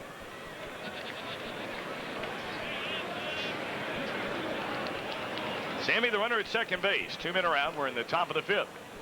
And the Mets holding a 3-1 lead. Cubs have been out hit 7-2.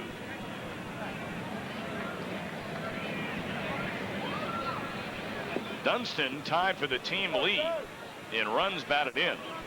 Sean and Steve Buechele each with 6.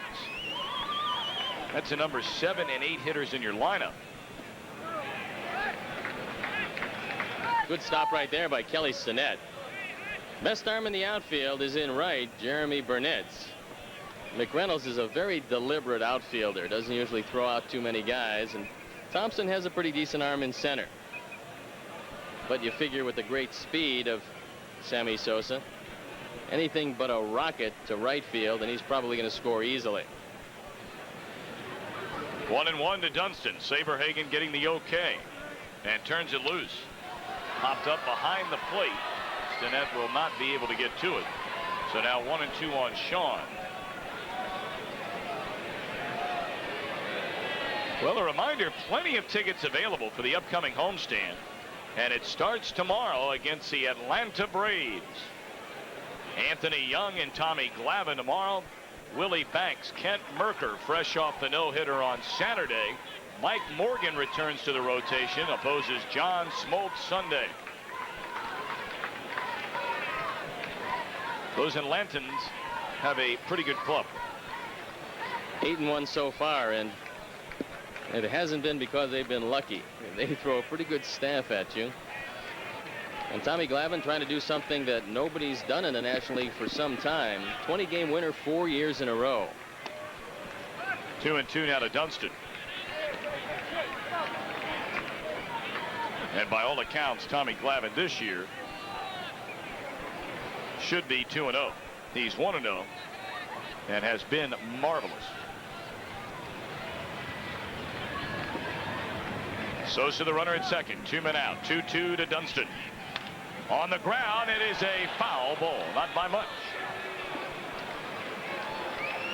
Well, with Willie Banks here now, just a native of down the road, a lot of people don't know that he was a great basketball player in high school. In fact, he played with Terry DeHare, Bobby Hurley, a gentleman named Jerry Walker, who was playing professionally in Europe, and Willie Banks was on that team at St. Anthony, coached by Bobby Hurley Sr. So 4 guys off that team playing professional sports. That's a pretty good basketball team. Yeah, they have one every year there. And apparently, Willie Banks was quite a high school basketball player. And if you don't believe it, just ask him, because he'll tell you. Again, the 2-2 to Dunston. And he fouls it away. It'll drop out of play. Cardinals lead the Dodgers in the bottom of the 5th inning at Busch Stadium, 6-1.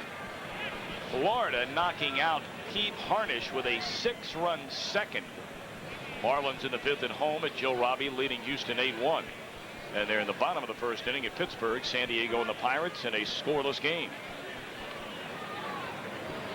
Jack McDowell being hammered by the New York Yankees today at Comiskey. 7-3 Yanks in the 6th. Look out into center field. Sosa's coming to third, and he'll make it.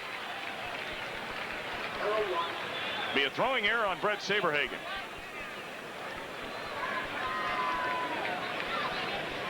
Take another look at it. The pickoff throw, and it's too far on the third base side of second. So can't get to it without rolling right into Sammy Sosa. And Sosa on his way to third.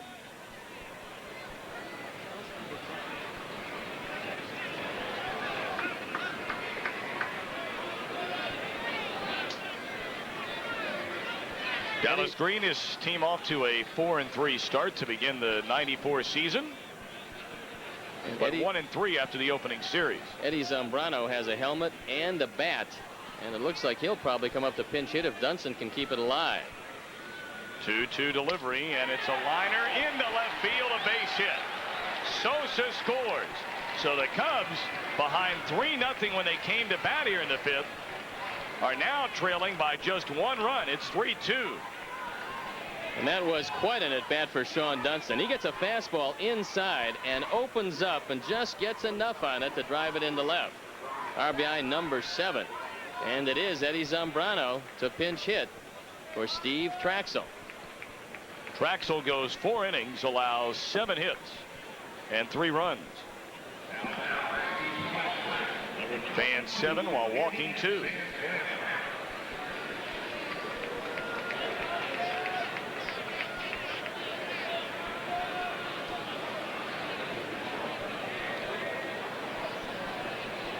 Here's Zambrano. He looks at a fast strike.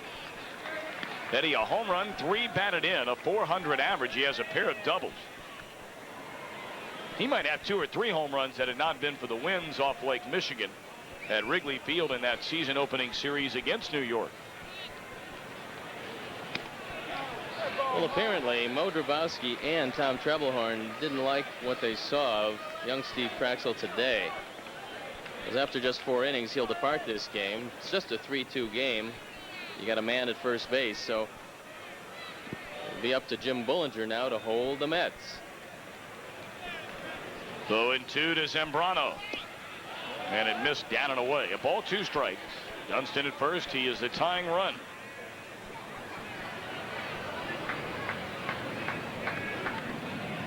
Saberhagen did not allow a hit through the first 4. He's given up 2 runs on 3 hits, committed an error here in the 5th. 2-2 to Zambrano. I think, Tommy, you're seeing today why it's a little easier to win games in the American League than it is in the National League. the American League, Steve Trachsel would have an opportunity to right himself, and if his team came back, could win this one. In the National League, it's not going to happen for him today. He went around, and that's strike 3 to Zambrano. Cubs get a couple of runs on 3 hits, 1 error, 1 man left. And for the bottom half of the 5th, Cubs are right back in it, trailing New York by 1.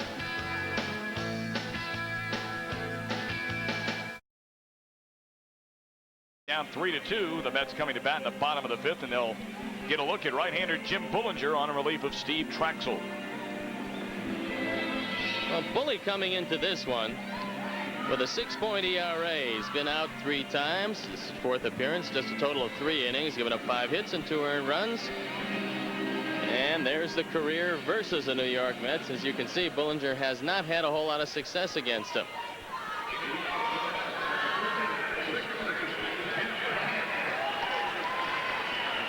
Jeff Kent will be followed by David Segui and then Kelly Stinnett. Smallish crowd here at Shea Stadium on a lovely Thursday afternoon. Cubs will be arriving back in the Windy City tonight.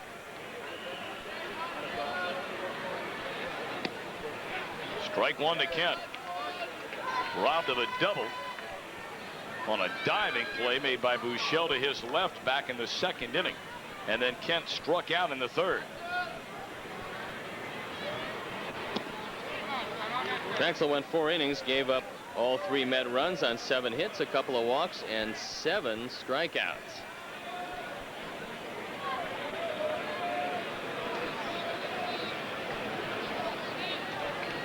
The 1-1. Outside, 2 balls and a strike. Well, let's see here. How many did Trachsel strike out his first start? 8? I think he fanned 8, a career high. Well, with 15 strikeouts, he's second only in the league to Pedro Martinez, who nearly pitched a perfect game last night against Cincinnati. Montreal ended up winning it 3-2. He lost the perfect game when he hit Reggie Sanders in the 8th inning. Lost his no-hitter and shutout in the 9th.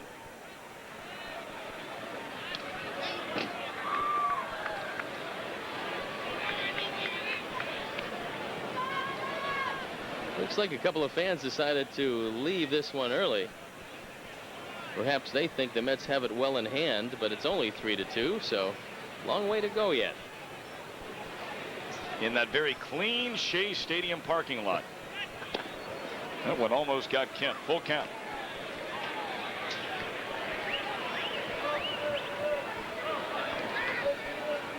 Brought it up the other day. It's hard to believe this stadium is only 2 years younger than Dodger Stadium. That one hit in a straightaway center.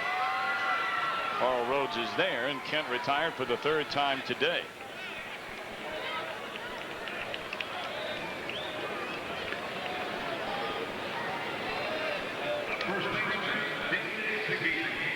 That was built last year. It's called distress, Tommy. They make things that are new look old. They're called distressed buildings.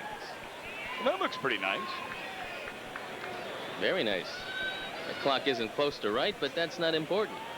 Train runs right by here. It drops you off outside the ballpark at Shea. That train has been around a while. David Segui has singled, doubled, knocked in a pair.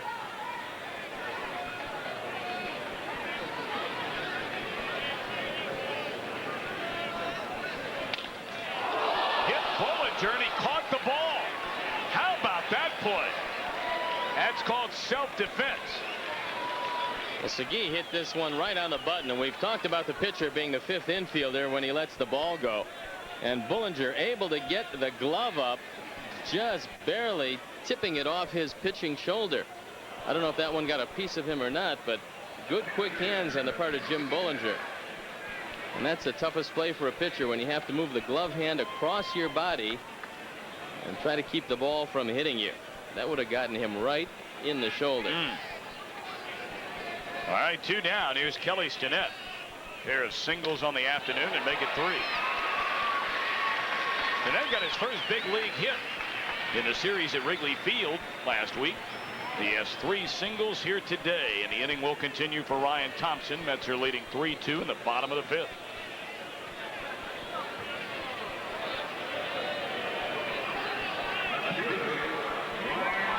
Atlanta not the only team coming to town on this upcoming homestand.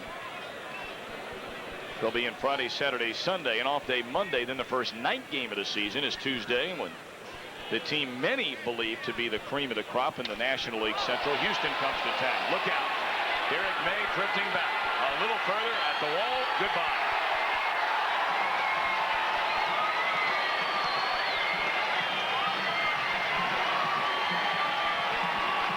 Ryan Thompson, his third home run.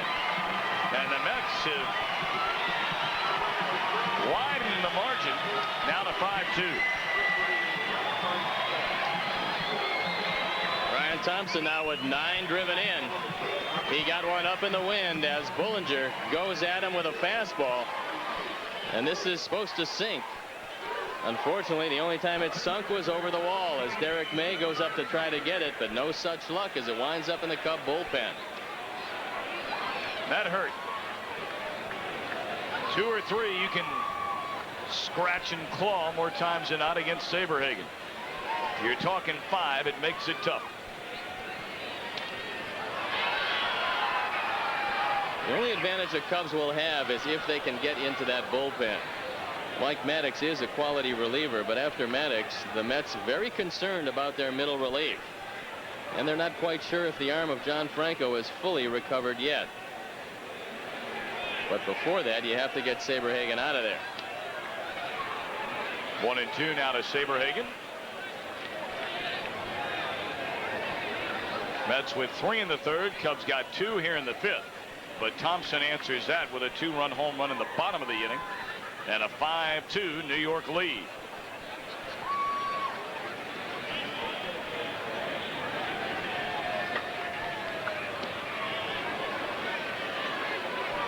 I think Wilkins was hurt on that pitch. Looked to me like he turned the glove over and might have caught that off the heel of the glove. That and the fact that he was probably crossed up probably adds to his discomfort. Watch it here. I think he's looking slider, and it gets him right on the wrist and part of the glove. So he takes a walk out there to try to shake it off. When you're looking breaking ball and you get a fastball, catchers don't care for that very much. That had to hurt a lot. I would think it is still singing to him. Foul ground, first base side. It's 2 rows over the dugout. Well, I hope that isn't anything serious for Wilkins. You pointed out he got a piece of the mitt, but I'm not so sure the overwhelming part of that fastball didn't get, the bone right there on his wrist. We'll take a look at it again as Wilkins reaches out. Seems to be okay. 3-2 now to Saberhagen. Catchers as a group have got to be a very tough lot, because when you decide to put on what everybody calls the tools of ignorance and go behind the plate, you know you are going to take a tremendous beating throughout the course of a year. And Bullinger walks the pitcher, Bret Saberhagen. That will drive a manager nuts.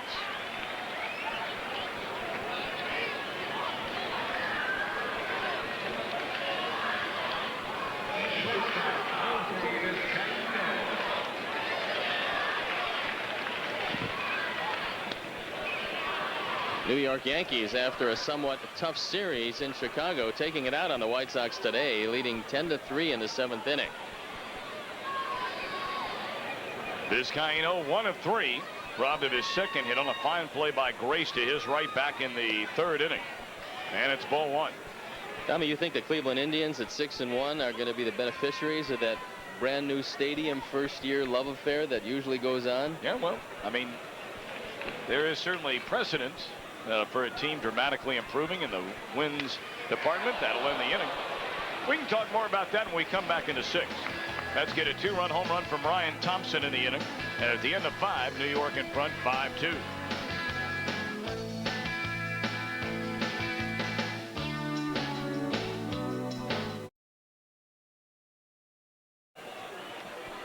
That woman probably looking for a single former Cy Young Award winner. Plenty of good seats are available for this weekend series against Tommy Glavine, Greg Maddux, and the Atlanta Braves. To order tickets, call 312-831-CUBS or stop by the Wrigley Field box office, or you can visit Any of the Ticketmaster outlets, including Rose Records, Carson Peary Scott, Sound Warehouse, Tower Records, and Hot Ticks.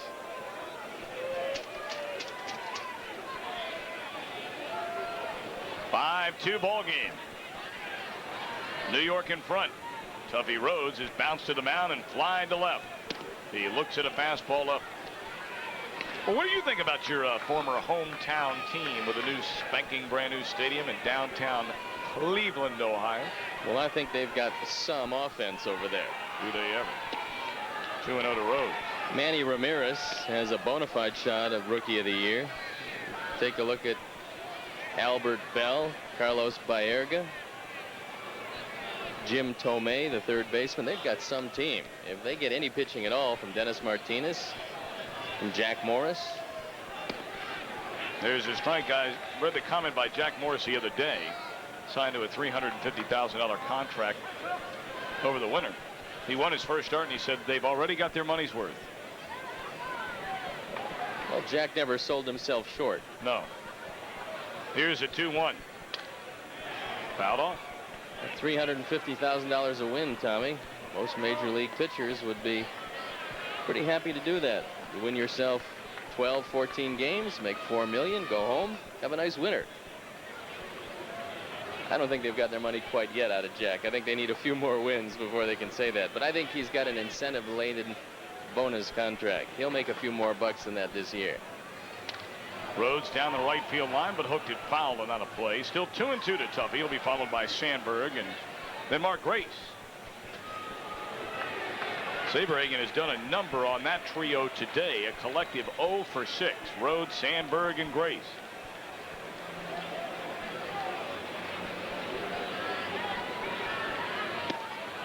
And he just missed, making it 0 for 7. Full count on Rhodes.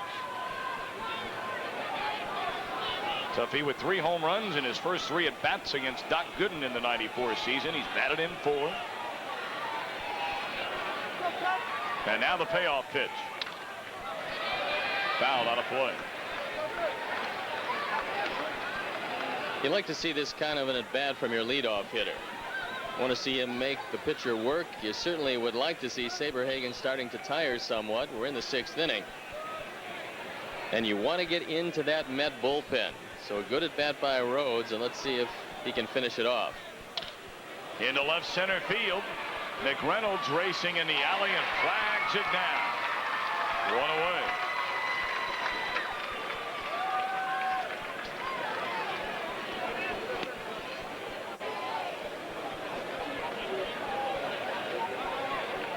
As a rule, Ryan Sandberg always has problems in April. And once again, he is suffering through what has been so far an inconsistent April for him. Not really swinging the bat like he will. Sandberg is flying to center and hit a hot smash in between first and second. But David Segui, diving to his right, throwing from his knees, got him at first in time on the flip to Saberhagen. On the ground to Vizcaíno. Should be the second out, and it is. And this year, the schedule makers have seen fit to lock up the Cubs and Mets in 6 of the first 9 games. The next time we see the Mets, a lot will have been decided. We see them again toward the end of August. And that's what will separate the contenders from the pretenders. I do, however, like the Cubs' chances a lot more than I like the Mets in that Eastern Division. No kidding. There's strike 1 to Mark Grace. Grace is flying to deep right and has popped up to Jeff Kent at second base. You know, Tom, with the breakup of Billy Joel and Christy Brinkley, might add some new life to your trips here to New York. That was in the papers today. That was headlines all over the New York papers. The couple is Splitsville, and she lives in this area, you know. Well, I'll hang with her, and you can go hang with Billy. She's a big baseball fan. A little bit low. Well, Stoney, if I had to put odds on that one, she might be a little too old. Not very good. Might be a little too old for you, though. and much too young for you. What a distinguished older man.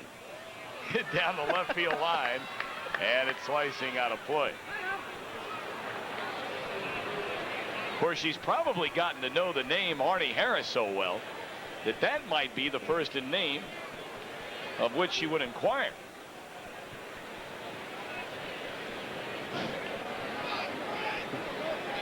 Young Arnold Harris already getting up his beauty shots around Shea Stadium.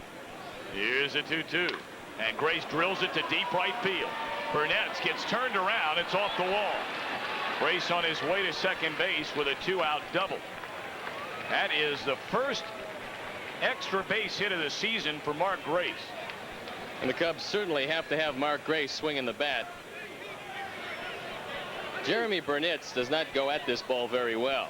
He's kind of circling the wagons. I'm not sure he knows where it is. By the time he does find out where it is, it's off the wall, and Mark Grace is in at second base.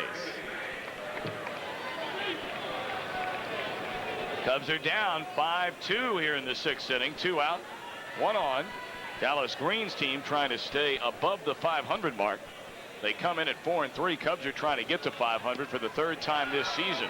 They have failed twice. 0-1, and then they were 2-3. They enter today 3 up, 4 down. And it seemed as though we were talking about that statistic alone the entire 93 year up until the last month. Here's the 0-1. A ball, a strike to Derek May. If I'm not mistaken here, the Cubs had almost 30 chances last season to get to 500 in the first 5 months of the season and did not do it. Oh, but when they finally did, they flew by at 6 over. Wound up with 84 wins. Winning 20 of their final 28. Here's a 1-1.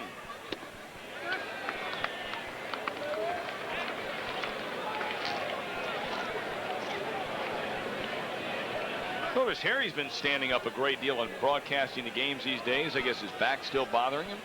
Harry's back has been bothering him quite a bit. And between us, we do a lot of standing up.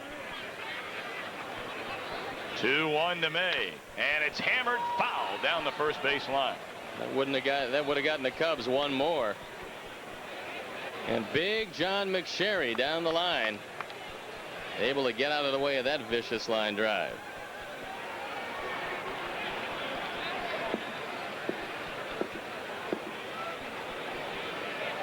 Derek May doubled into right field and scored a run in the 5th. Race at second with 2 down, and again the 2-2. It's high. Full count on May. Sammy Sosa waits on deck. If May can get aboard, Sosa would represent the tying run.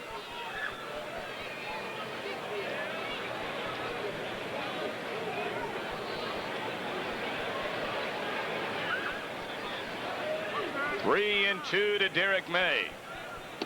And Sosa will get that chance to tie up the game with one swing of the bat. He hasn't hit a home run yet. He's about due. Well, the first 4 innings literally flew by for Bret Saberhagen, but the last couple of innings have been somewhat tougher as the Cubs have put the pressure on him. And one of the aspects of the Cubs game that has really not come to play too much this year, Tommy, is the long ball. This is, or should be, a home run hitting team that has not taken advantage of it too much. Race at second base. Derek May on at first. 2 men are out. Saberhagen and Sosa getting together now. And it's ball 1 inside. Yeah, you look at today's lineup. Rhodes with 3 home runs. Buechele and Dunston each with 1. No other player in the lineup has hit one out of the ballpark yet this year. The wind is blowing out, and this is a very lively park in the daytime. All Sammy has to do is get one up in the air. 1-0 count to Sosa, and he smokes it into left field, a hit. They're going to wave around Grace, and Sammy Sosa, with a run batted in, his 3rd of the year, has made it a 5-3 ball game. And now Rick Wilkins comes up representing the go-ahead run. Well, Dallas Green has gone on record as saying that he's going to go a great deal longer with his starters this year because of his middle relief problem, and Sammy gets a fastball right down the middle, drives it into left field. We talked to you about the very deliberate left fielder, Kevin McReynolds. He's not going to throw too many people out. So let's see if Wilkins now can deliver a double that would certainly score Sammy from first. And you have to beware of a pickoff play at first base.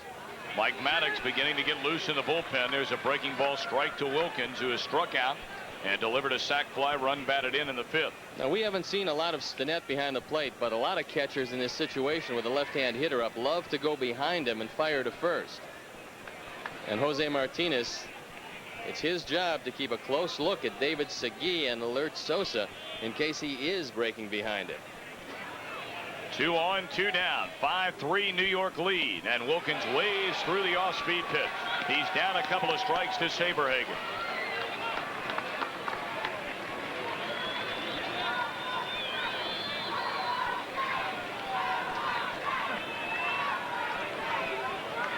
Blaze Ilsley now starting to get loose in the Cub pen.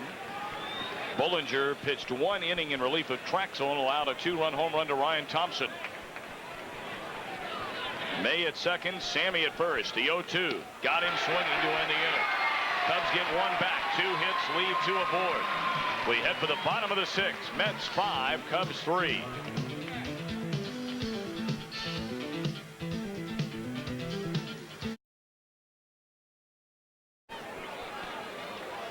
Tom Brenneman, Steve Stone back at Shea Stadium in New York.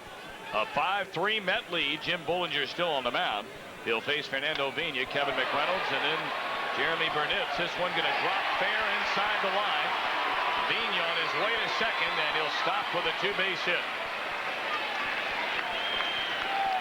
I thought Jim Bullinger made a mistake last inning when he started off Ryan Thompson with a fastball with a pitcher coming up next. Cost him 2 runs. This time he starts out Vina with a fastball, and here comes Tom Trebelhorn, and he might have seen enough of Jim Bullinger. The double by Vina, and that was a rocket from a guy who's not known as an extra base hitter. They'll have a little talk and see what he has to say. Well, Ilsley's probably ready. Chuck Krim, a right-hander brought up after Sean Bosky was traded Tuesday night, is just now beginning to get loose. You have a right-handed batter in McReynolds coming up, and then you have a left-hander in Jeremy Burnitz to follow. I didn't think he'd bring in Ilsley to face McReynolds, but I think he wants to get away from belt-high fastballs on the first pitch, because that sinker today of Bullinger is just not sinking very well.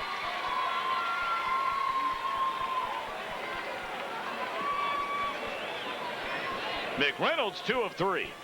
He struck out in the first, had singles in the third. He scored that inning, and another single in the fourth. And that one missed outside and low. They appeal, and John McSherry says he didn't go around. Ball 1.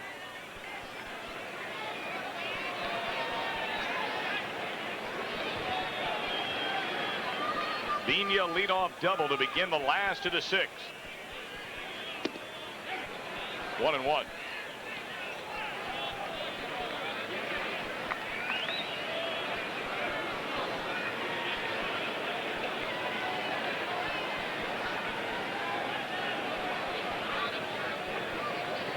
McReynolds has only knocked in 1 run this season.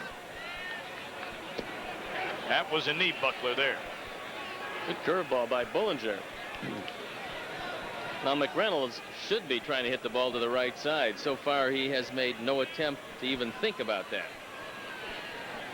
Let's see if he can get the job done, as the Mets only lead by 2.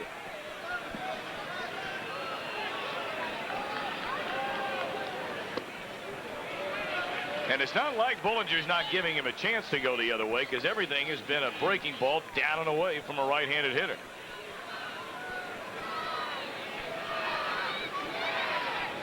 Jim Bullinger, a native of New Orleans, Louisiana. Here's the 2-2 pitch to Kevin McReynolds. And it's ball 3 down and away. Burnitz waits.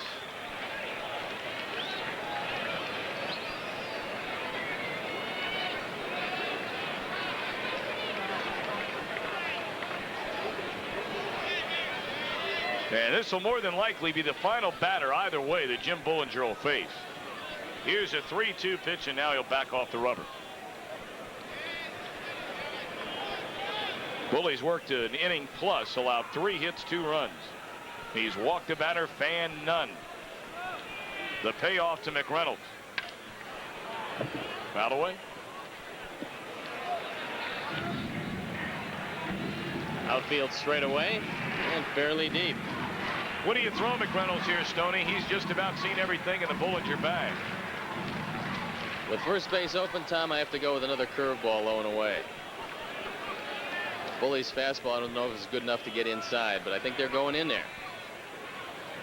Here's a 3-2 pitch, and there it was. Caught by Sandberg, then he dropped it, and now the ball thrown away. And they're saying that the runner is out. They're saying Sandberg caught the ball, and then the exchange is where he dropped it, so it'll be an out. But it'll still cost Ryne Sandberg and the Cubs a base. It will probably go as an error on Sandberg. Sure. Now this part of it's not bad. Right here, the batter's out, but Rhino now drops the ball and then looks to first. And Mark Grace, who thought it was just a line drive, not covering first. So right here, he's out. And as he's going to throw it to second, I don't know what possesses him to throw it to first, because it is a line drive. So it goes as an error, and that's going to be it for Bullinger. So the throwing error on Sandberg gets a runner down to third, 1 away in the inning. And Blaze Ilsley will come on to face Jeremy Burnett. Mets are leading 5-3. Back with more in a moment.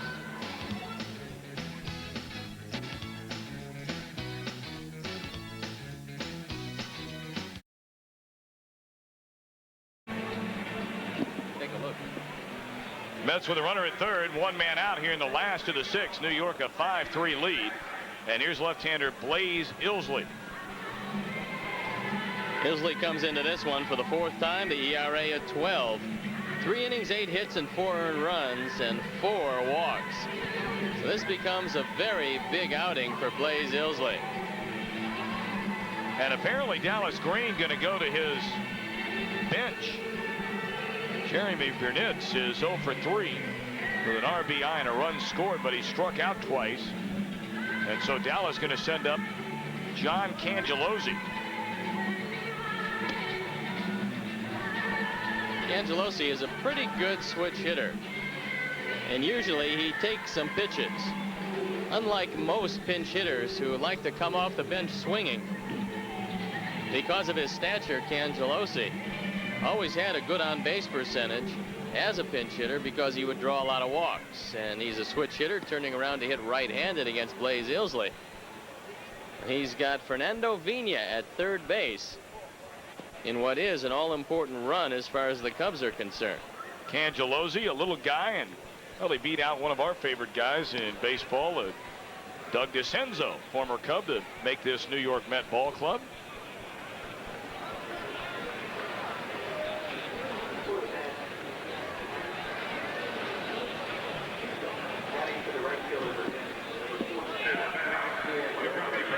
Most unusual to see a man wearing the number 44 and not be a big slugger, because 44 is normally reserved for the big, powerful, hairy-chested sluggers of the game, not the jockey-size outfielders of the game. No.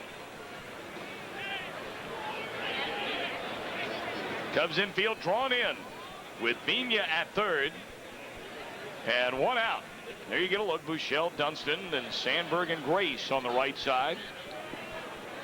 You don't think a suicide or safety squeeze would be in order here, would you? Pulled out of the bag by Dallas Green. I do. Blowing away, some would say you're nuts. But you have to make a perfect play. The defense does.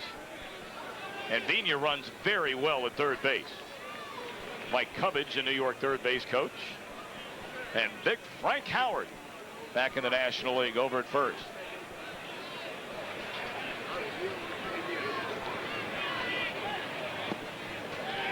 Two balls and no strikes. And that's what Cangelosi will do. He will make you throw him strikes. He's got a very good eye. has been around baseball for a lot of years because he can go get him in the outfield and get you the occasional hit. More times than not, the high on base percentage because of the walks. Infield in, runner at third, the 2-0, and it's ball 3 outside. Ilsley hasn't even been close. And this will be the only batter he'll face. You can take that to the bank. Krim's ready in the bullpen. And you have the right-handed slugger Jeff Kent waiting on deck. This is not what Mo Drabowski and Tom Trebelhorn had in mind. Ball 4.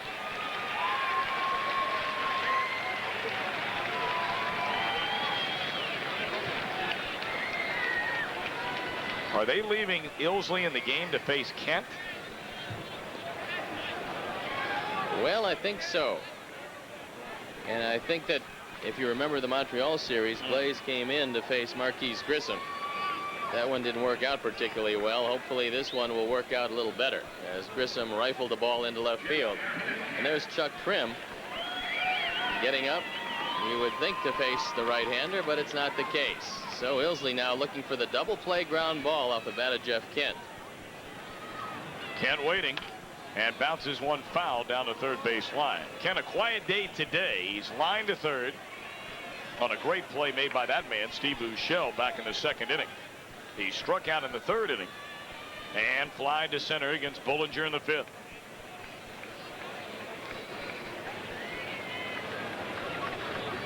Well, Krim got up. We thought for this very man to face. He's ready to go. And now just walking around in the bullpen. Runners on the corners with one down. A ball, a strike to Kent.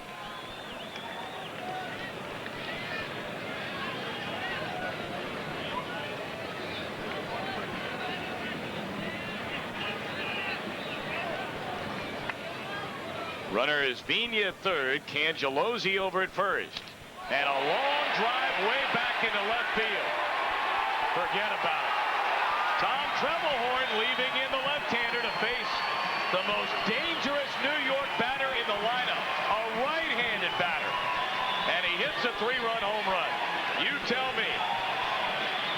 Well, I'm having a hard time figuring that one out as Kent now has 12 runs batted in, all against the Cubs. And we talked about it for you folks. They had the right-hander up, left-hander on the mound, and the toughest right-hand hitter on this team. And there's a changeup, and there's the 3-run homer, and there's the 8-3 lead, the 5-run deficit. And things are not going well in the world for Blaze Ilsley at this point. David Segui, a fly ball into right field. Should be the second out. Sammy has it, and it is.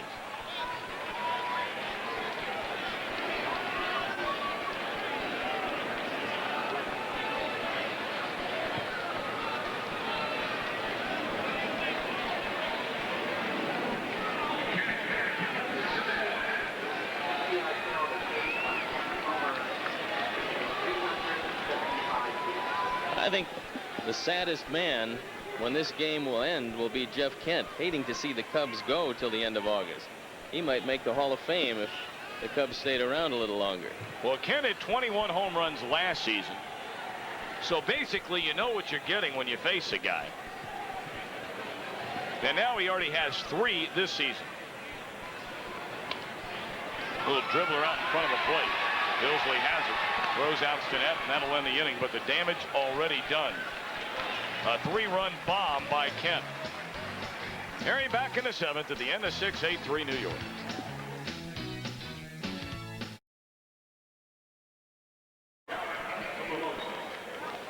Hello again, everybody. Harry Carey with Steve Stone and Tom Brenneman. And it's an 8-3 lead for the Mets now. John Cangellosi now playing right field in place of Jeremy Burnitz. Cangellosi.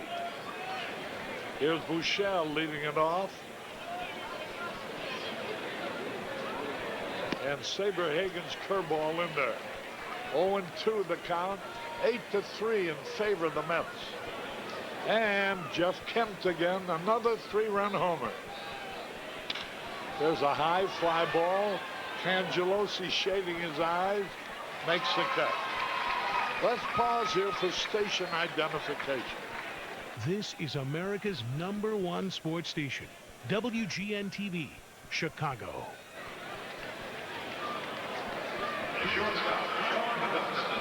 You know, the Cubs realize their middle relief is suspect. They're hoping to get somebody who can show the ability to get somebody out. But apparently, I can't find that man. Here's Dunston, who singled in a run in the 5th. Just been an unusual sequence of pitching in this game, Harry, because after only 4 innings, you take out the man who's been your best starter all year long in Steve Trachsel. You're only 1 run down at the time. You go to what you know has been your weakness, middle relief, and you keep falling further down in the game. So what looked very promising at 3-2 now doesn't appear to be all that promising at 8-3. We're in the top of the 7th, 0-2 the count. And Bret Saberhagen going for his 2nd straight victory. Struck him out on a high fastball. He gone. You know, actually, Trachsel in his 4 innings shouldn't have even been scored on. And he struck out 7 men in the 4 innings he pitched. And he was trailing only 3-2. Willie Wilson gonna bat here. He's hitting .375, and Wilson doing a pretty good job this year. Although they're using him sparingly, when they have used him, he's looked good. 2 men are out. Yankees in the 9th lead the White Sox 10-3. 2 runs, both earned.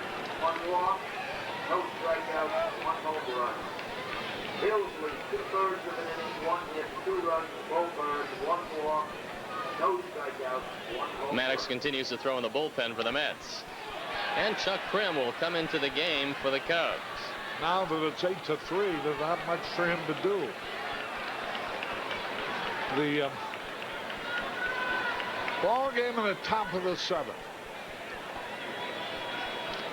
0-2 the count of Willie Wilson. 2 out, nobody on. Low and inside. Yankees lead the White Sox 10-3. Baltimore over Detroit 3-1 in the 9th. Minnesota and Seattle later today. Now the pitch. Fouled into the stand. In the National League, the Cardinals lead the Dodgers 9-2 in the 8th. Houston 2-0, rather Florida 8-2 over Houston at the end of the 7th. And the Pirates leading San Diego 2-0 at the end of 4. Now the pitch. Foul back. Harry, there's 4 games being played at this point out of the 6 where at least one team has 8 runs. Is it expansion? Is it the pitchers? Or is it the baseball? What is it this year? The hitters seem to be far ahead of everybody's pitchers, except Atlanta's, of course. It's not the rabbit in the ball, it's the quail in the pitcher, as Branch Rickey used to say. 2 balls, 2 strikes, 2 out. Saberhagen.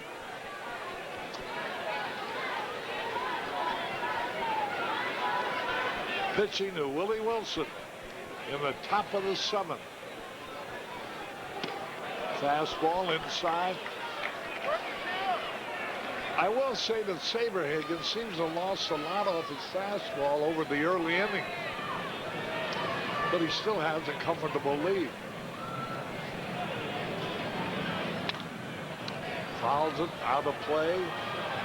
They have a ball girl down the first baseline. The ball went right between her legs, and she's chasing it down into the right field corner. 3 balls, 2 strikes.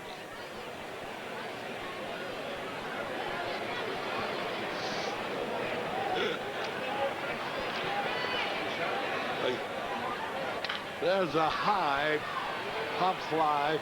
McReynolds under it, and he makes the catch to retire the side. We go to bottom of the 7th. 8-3 Mets.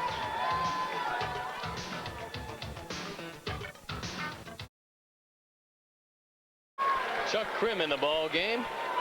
This is his first look this year for the Cubs. There's a pitch, a curveball in there. I would imagine when he brought Blaze Ilsley in there, he wanted him to get the switch hitting Cangelosi, who came out as a pinch hitter for the high, tight fastball. And Krim sends a message to Ryan Thompson. 1 ball, 1 strike.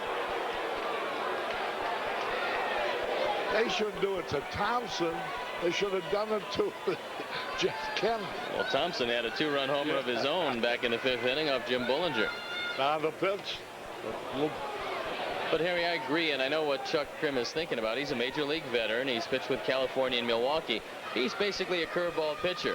So he has to have the outside corner on his breaking ball. And to make it effective, you can't have a hitter leaning over looking for it.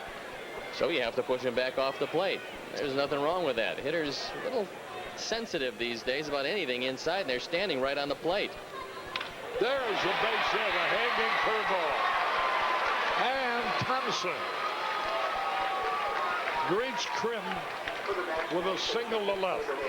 Krim was released last year by California after just 11 games. Went to spring training, almost made the ball club out of spring training this year.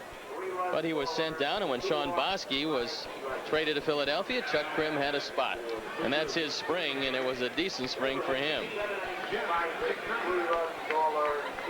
Jeff McKnight batting for Saberhagen. And Jonathan Hurst in the bullpen, he'll come into the game. McKnight takes a curveball strike. Thompson, just to show you about the Bulls, about the Cubs bullpen, Bullinger gave up a 2-run homer to Ryan Thompson. And then Ilsley gave up a 3-run homer to Jeff Kent. That's 5 out of their 8 runs hit off secondary pitching. Here's McKnight. Pitch a little bit low. 1 ball, 1 strike.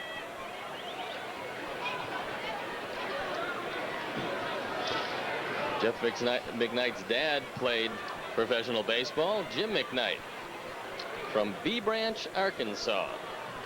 1 ball, 1 strike. McKnight, a switch hitter, takes it outside.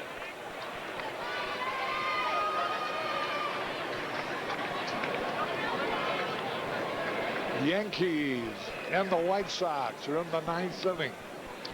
So are Baltimore and Detroit. 2 balls and a strike. There goes the runner, swung on, a ground ball down the 3rd baseline, no play, an infield hit for McKnight. The hit run was on. McKnight swung, tapped a swinging bunt down the 3rd baseline for a base hit. Well, I think Dallas Green is trying to send a message to everyone in the National League that his Mets are going to be aggressive even with a 5-run lead. He wants his ball club to get used to just pouring it on when they have a team down. He knows that the Mets don't have a particularly good bullpen, and so they're going to have to score to win. And many teams just sit back after getting a lead. Dallas Green, not one of those managers.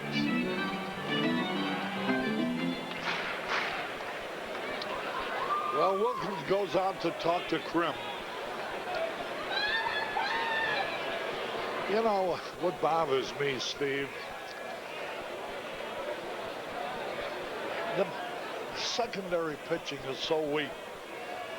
The season is young, and as you lose, you suddenly realize whether or not you have enough to cope with, and the rest of the team will be depressed enough, and we'll be going through the actions instead of really trying to going gung-ho to win a ball game. There's a bunt foul. Well, Harry, if you know that your middle relief, and most teams' middle relief, I mean, there's a couple exceptions. San Francisco, Montreal have pretty good middle relief. I think the middle relief is fair with Atlanta. But if you look around the league, a lot of teams have weakness in middle relief. If you know that going in, and of course that's one of the Cubs' difficulties, you have a tendency to go a little bit longer with your starter. And today, after just 4 innings, the Cubs' best, Steve Trachsel, was taken out, and that puts a lot of pressure on the bullpen. And if they don't perform, then you get blown out of a game you might otherwise be right in the middle of. If this guy in him, he bunts, foul. He's trying to sacrifice him along, and now he's in the hole 0-2.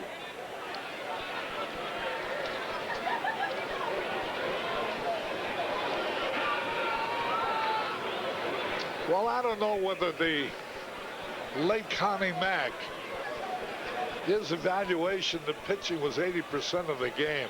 I don't know if that's true or not. But it's certainly a big part of the game. It hasn't held true with Toronto, Harry, but it's true for most everybody else. Toronto seems to be able to score 13 or 14 runs at will, but not many other ball clubs can do that. Now the pitch. Line drive foul.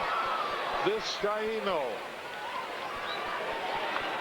who singled his first time, has hit the ball on the nose each succeeding time, but out. He's 1 out of 4. Jonathan Hurst will be the new Mets pitcher.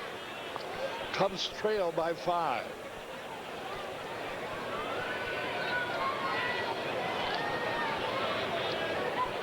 Chuck Krim ready. The pitch. Struck him out. A fastball over the inside corner. 1 away. And here is Fernando Vina. He started the 6th inning with a double. The Jeff Kent finish with a 3-run homer. The Cubs thought they got a break when Bobby Bonilla was not in the lineup, but Vina got 3 hits the first game he played and has scored 2 runs here today with a double. So Vina's been right in the middle of a lot of the Mets scoring. There's a ground ball. Foul. Outside first base. And he flirted with base hit again that time. It was fouled by a matter of inches. Otherwise, 2 runs would have scored. Well, Vina knows that he's not going to get an opportunity to play all that much. So he wants to take advantage of it while he can. And if you look at John McSherry, he's straddling the line, and he saw that one all the way. So all you ask of the umpires is to be in position, and McSherry was right there taking the long look at it. 0-1 the count. 1 out, 2 on. A high fly ball will be caught. Tuffy Rhodes has it. The runners hold. 2 away.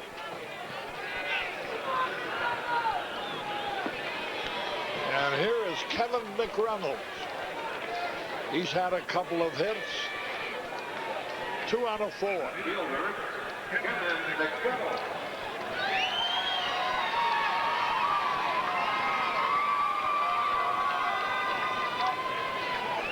Cangelosi, who battled for Jeremy Burnitz and drew a base on ball.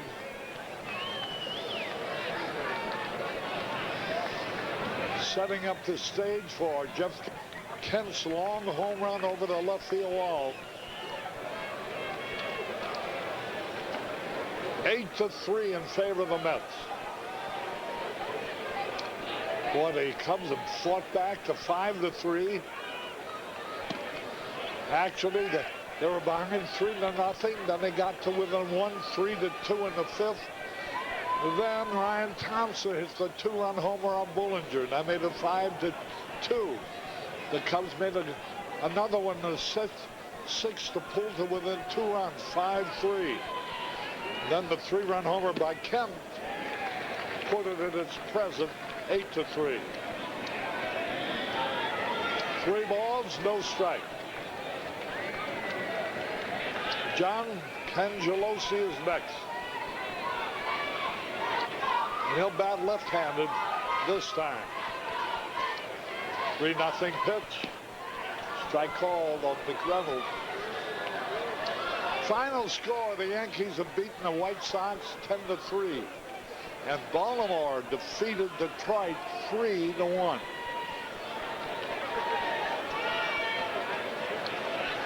Now the pitch.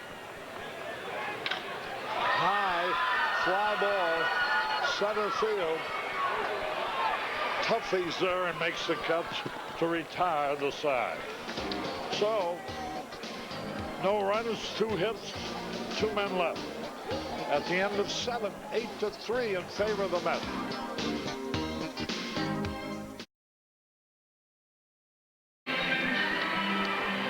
Harry Carey with Steve Stone. Mike Maddox takes over. I think he's been in every game that the Cubs have played against the Mets. Sure seems like it. He did pitch the first game of the series, pitching a couple of innings, giving up a hit, and no runs to the Cubs. And Maddox, who probably is the most dependable man out of the bullpen for Dallas Green, comes on here in the 8th inning. He's got the big lead, so it's a non-save situation. And Bret Saberhagen looks like he's on his way to winning his 2nd game of the year. So Maddox comes in for the 4th time. Pitched 5 innings, 2 hits, and given up no runs. Here is Rhodes to lead it off. Tuffy Rhodes, nothing out of 3 up there. Leading off the 8th, the Cubs trailing by 5. Maddox throws high, ball 2. 2 balls, no strikes.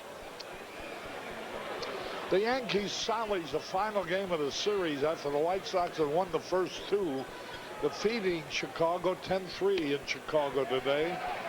Here's a curveball, a strike call.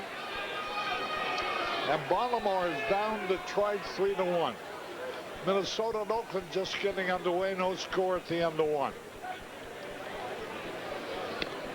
Ball 3 outside, 3-1. Cubs need base runners. It's a pretty good time to maybe take another one for Tuffy Rhodes. Strike 2 called, 3-2.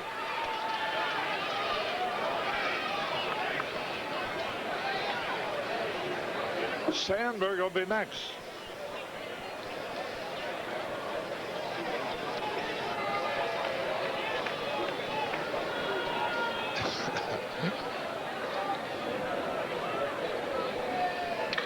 Line drive, right center field, on the run, nobody can get it.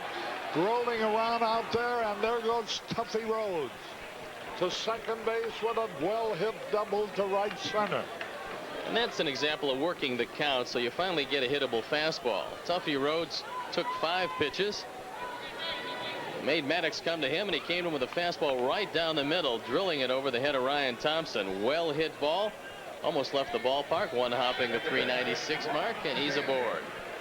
Well, you got to like the way Rhodes has looked. Carl Rhodes, from the time he joined the Cubs last September, has been outstanding.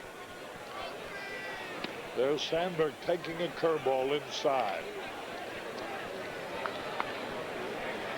Saberhagen pitched 7 innings, allowed 5 hits, 3 runs.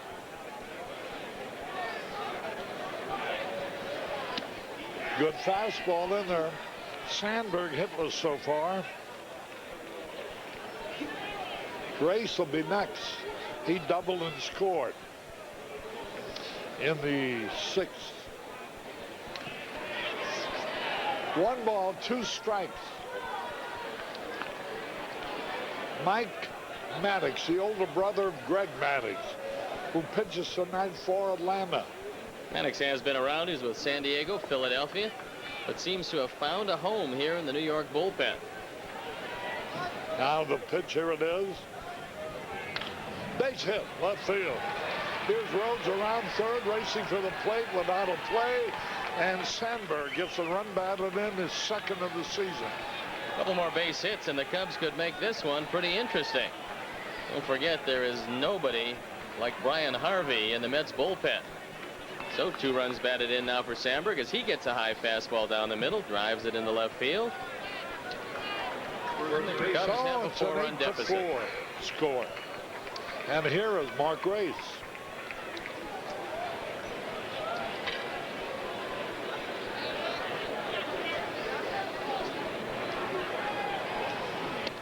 Fastball low and away.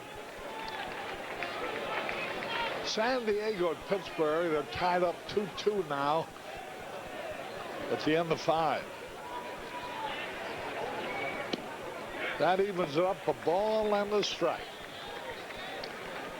A run in. Runner at first. Nobody out.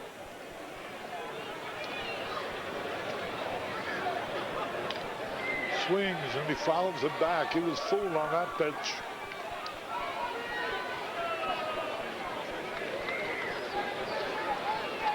Mike Maddox. Pretty good stuff. 1 ball, 2 strikes.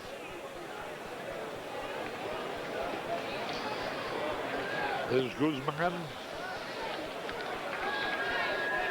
And Mike Morgan is going to pitch Sunday, taking Guzman's turn. 2 balls, 2 strikes.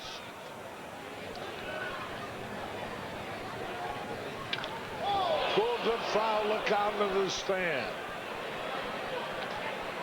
There are a lot of empty seats now. I guess There we're were all a lot of empty seats all before. day too. long. 2 balls, 2 strikes. We haven't heard the attendance yet, have we? They're on their way home. There's a line drive knocked down by Maddox. Throws the first for the out. Grace hit the ball hard, but out. Looked like it was going to be a double play, but the ball eluded Maddox, and then he only had 1 play. Grace hits it right back to him, knocks it down, and goes to first. Bright sunshine. But the lights are on. Why is that? Maybe the shadows around home plate. That's the only thing I can figure out. Now the pitch. Derek May takes it outside.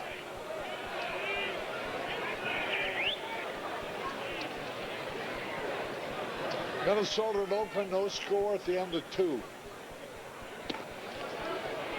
Again, he falls behind the hitter. 2 balls, no strikes. Derek May is 1 out of 2. A double, a run scored, and a walk. Ball 3. Well, a base on ball, the base hitter 2 and a long one. There's Sammy Sosa waiting to hit next.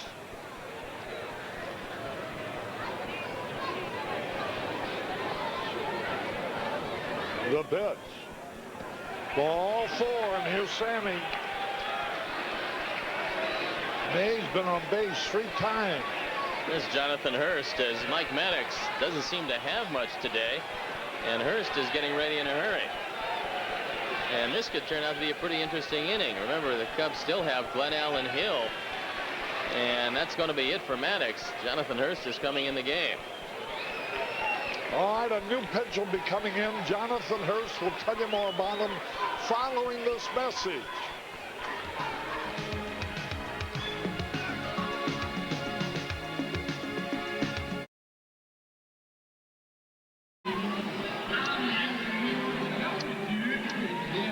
Dallas Green walking off the field. Jonathan Hurst defies all superstition by wearing the number 13 on the back of his uniform. And he's been very effective this year against the Chicago Cubs.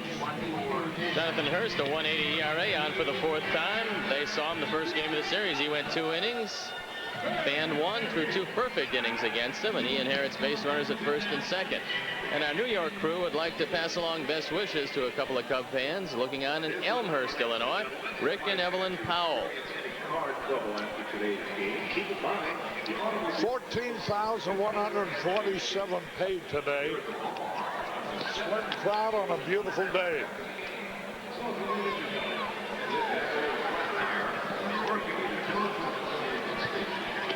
And hey, the Cardinals had a big lead, 9-1 in St. Louis. It's now 9-7, and the Dodgers are still batting in the 8th. Well, it could also happen here. Well, here's a guy who can make it.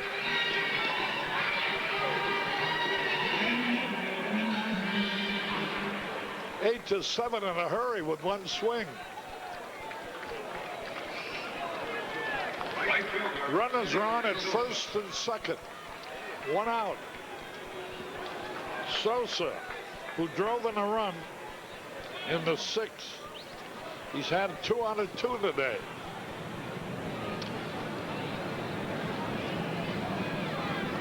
His batting average now 207.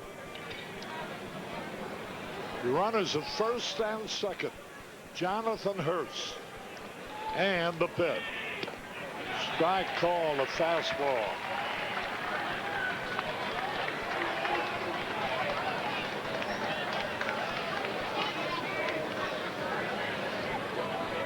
Now ready? The pitch. Long drive. Left center field. Might be out of here. It could hit it. Holy cow. I told you he could make it 8-7 with one swing, and he just did. And look at that Cub dugout. Holy cow. A line drive, his first home run of the year. Not much doubt about that one, as Jonathan Hurst got one up and out over the plate, and Sammy Sosa takes a big bite into that lead. So what was very comfortable, and we talked to you earlier about the game plan against the Mets. You've got to get into that bullpen. Saberhagen left after 7, turned it over to the bullpen, and Sammy takes what looked like a slider and drives it into the left center field. It just makes it, but makes it certainly far enough to make it a 1-run Met lead. 8-7 now. Here's Wilkins, and he takes it low. Hurst had pitched very well against Chicago until that pitch of Sammy Sosa, a 3-run homer. We're in the 8th. Cubs now trailing only by 1. 1 out, nobody on. Fastball a little bit low and outside. And a count, ball 3. Well, you definitely have to take a pitch or two. You need a base runner. And there's John Franco getting loosened up in a hurry. Now ready. 3 balls, no strikes, the delivery. Fastball in there.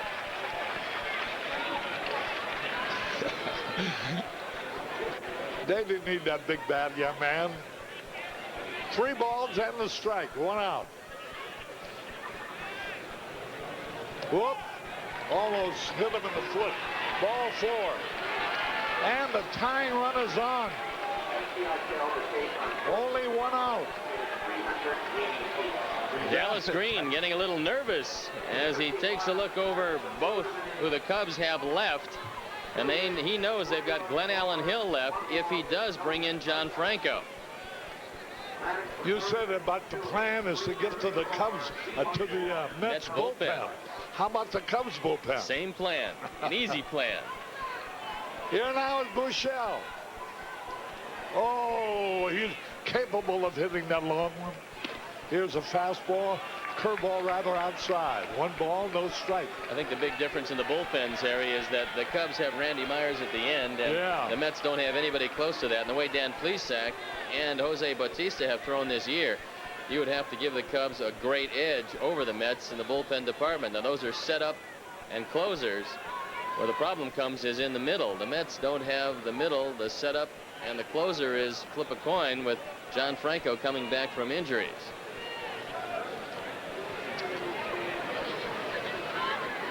All right, the little talk at the mound is over with. There's Dan Plesac in the bullpen. 1 ball, no strikes. Now ready. Throw the first runner back. And the game plan for Rick Wilkins is easy. On a ground ball in the infield, and Rick doesn't have to be told this because he goes in as hard as anybody, but he has got to break up 2 and keep this inning alive. First pitch. High pop foul. Everybody chasing. It's going to be in the stands and left field, out of play.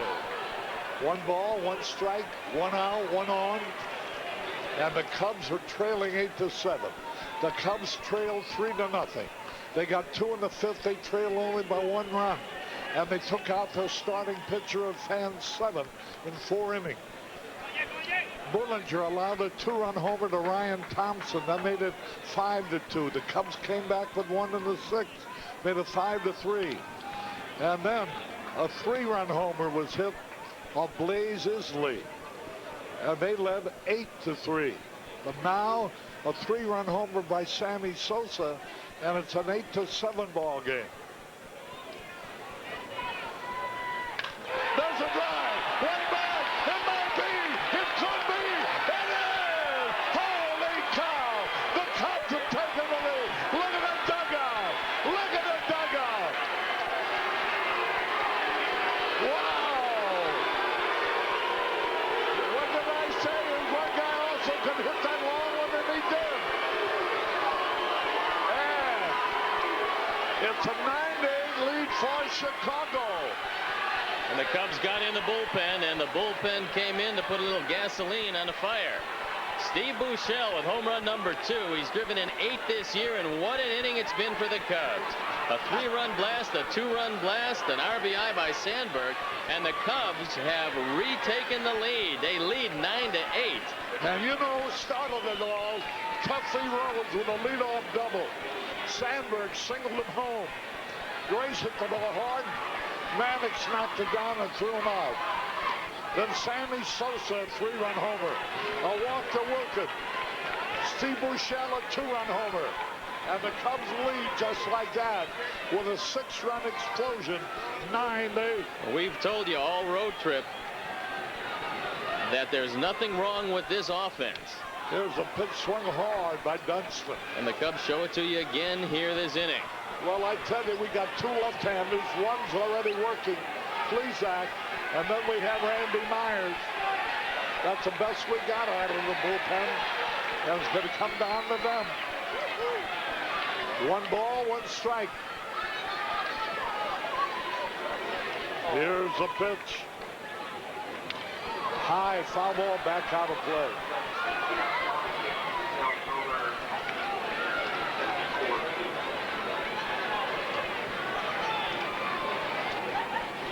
Steve Buechele hit a 3-run homer in the 3rd inning of the first game of this series, along with an RBI double in the 2nd inning. So what a series he's had. And some great Cub fans. Wayne Barr and Doug Washer looking on. And so is Harry Johnson from Arlington Heights. There's a ground ball into the hole. It's going to be beat out. Base hit for Dunston. And Jonathan Hurst still hasn't got anybody out. Listen to the crowd. And the Mets fans getting a little testy here in the 8th inning as Dunston gets a hanging breaking ball. Vizcaino has a good arm, but he's not going to throw out Sean Dunston on this one. And so the hit parade continues, sandwiched around a couple of walks. 5 hits in the inning. And now Franco has sat down, and Ray Sanchez coming out to pinch hit. You know, Sammy Sosa's had 4 RBIs today. Buechele's had 2. Sandberg only had his 2nd RBI of the year in this inning. There's a high pop foul, and it's going to be out of play. Sanchez. Pitch hitting here for Chuck Krim. There's Buechele and Sammy Sosa. A 3-run homer, Sammy, a 2-run homer, Buechele.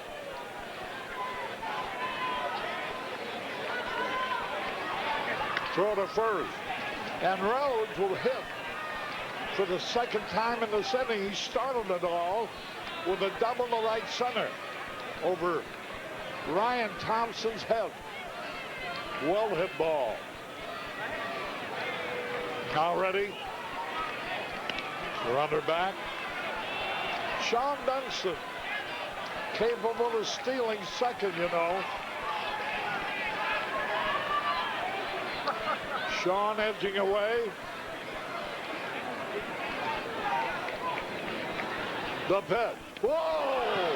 Right at his head. He ducked out of the way. And the umpire. And Dunston now has carried another one in the scoring position. Boy, oh boy, I thought that was thrown right over the back of his head. Here comes Dallas Greenough. That one thrown right behind his head, and I don't know how it missed Ray Sanchez, because a hitter's first instinct is to move back. Wow, look at that. If he moves back on that one, it's going to catch him right in the helmet. And I think it's Linton warming up in the bullpen, and I think he's going to come into the game as Hurst fares no better than Maddox. And the third pitcher this inning coming in for the Mets amid a chorus of boos. And so Hirsch walks off the field. A new pitcher trotting down from the bullpen. We'll tell you more about him in a moment.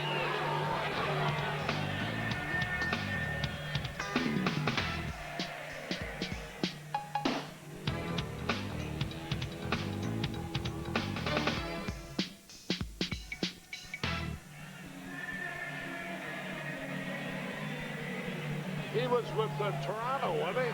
I think it's him. Harry Carey back at Shea Stadium.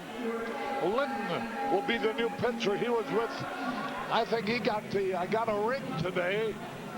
He was with the Toronto Blue Jays, and he's been presented with the World Championship ring that he deserved as a member of the champions. Well, he wasn't there too long, Harry, but he was there long enough to pick up a ring, and Doug Linton comes into the game. He's been out twice, doesn't have any ERA, an inning and 2/3, 1 hit. So he inherits Sean Dunston at second base. And the big bashers, as far as the Cubs are concerned, you know, we talked about the home run not in evidence for the Cubs. And we knew it was just a matter of time. And both Buechele and Sammy Sosa come through in a big way today. Cubs have the lead, trying to add to that lead and make it a little easier on their bullpen. Then Plesac will come into the game, and as you know, the Cubs still have the lead. It'll be Randy Myers in the ninth. Doug Linton, he's pitching into the third. A lot of hit, no runs, no walks, no strikeouts, no nothing. A right-hander, Doug Linton, L-I-N-T-O-N.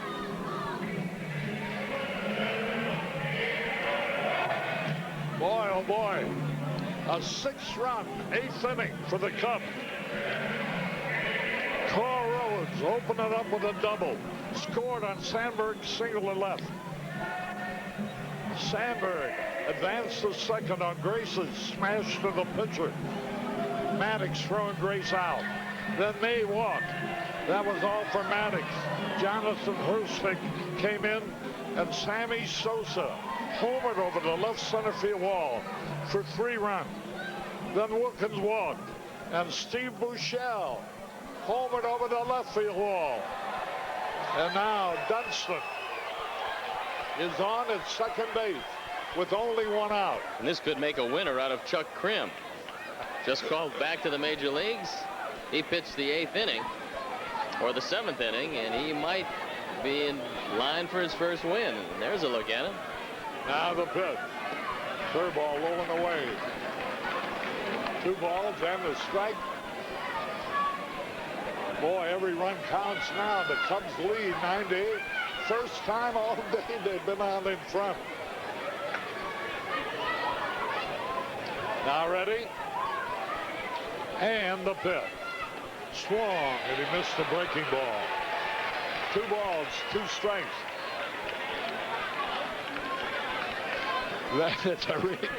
They're really going in big numbers now. 9-8 favor the Cubs. A victory would put the Cubs at the 500 level as they open the series with Atlanta at Wrigley Field at 2:20 tomorrow. Ball high. 3-2. And Tuffy will be next. Tuffy Rhodes batting for the 2nd time in this 8th inning. Now ready, 3-2.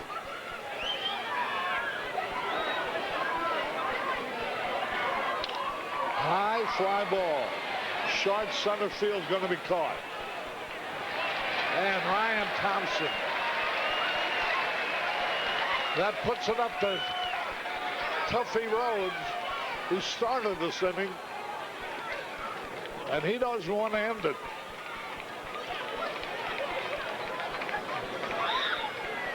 There's Plesac getting ready out in the bullpen. It'll be up to him to set up the game. If he can get through the 8th inning, he's set it up for Randy Myers in the 9th. Dunston the lead. 9-8 Cubs.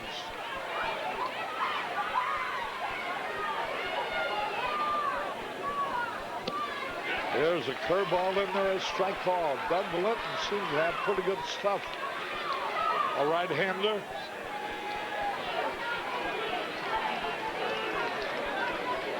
Oh, and 1 the count.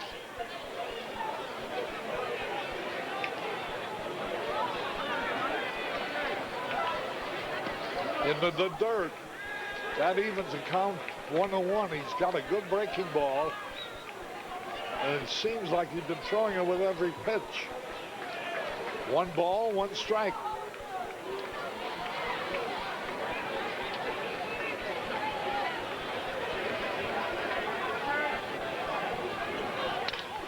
There's a long drive in left center field, going to be caught by Kevin McReynolds to retire the side. 6 runs scored on 5 hits. 1 man left. We go in the bottom of the 8th. A new leader. The Cubs are out front 9-8.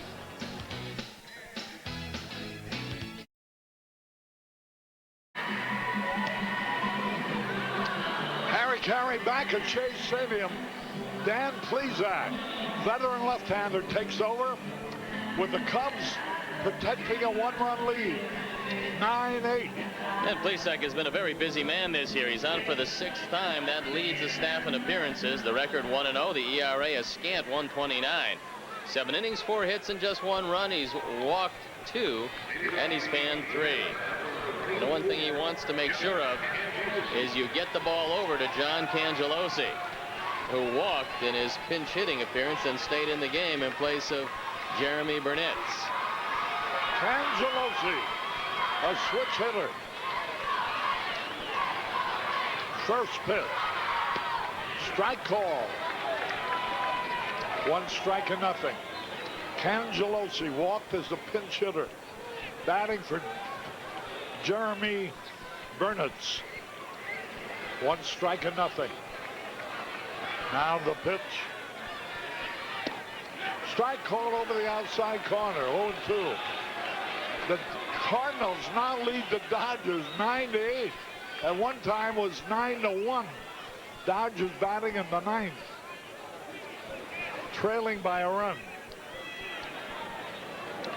0-2 the count. High fastball.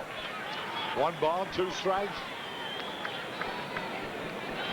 Minnesota and Oakland, no score at the end of 3. Baltimore final over Detroit. Baltimore wins 3-1. And the Yankees beat the White Sox 10-3. Now the pitch. Ooh. Could have called out a strike. Ball 2. In the National League, Florida beat Houston 8-2. Dodgers batting in the 9th. They're trailing 9-8. San Diego and Pittsburgh tied 2-2 in the 7th. Here's a pitch. Line drive, right field, base hit.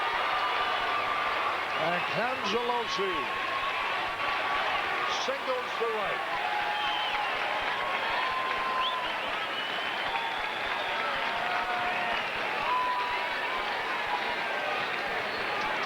And that brings up Jack Kemp. He hit a 3-run homer that seemed to put the frosting on the New York cake in the 6th. Jose Bautista loosening up in the bullpen for the Cubs. Now ready?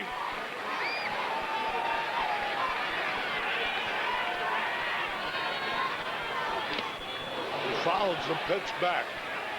Jose Bautista.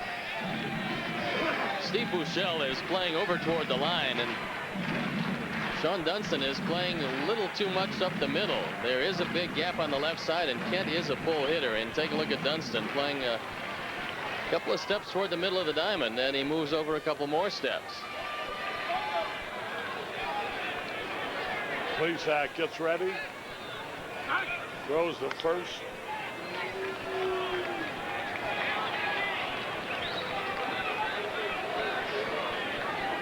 Now ready. 0-1 the count, bottom of the 8th. Cubs lead 9-8.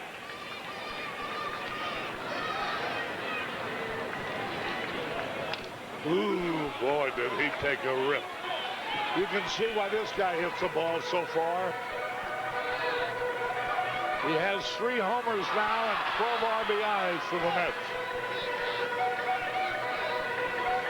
David Telgater loosening up in the bullpen. 0-2 the count. That's what he was with Cangelosi. Now the pitch. 1 ball, 2 strikes. Cangelosi then ran the count to 2-2 and singled to right. Buechele, a deep third base. The outfield is shade towards left and very deep. Throw the first, runner back.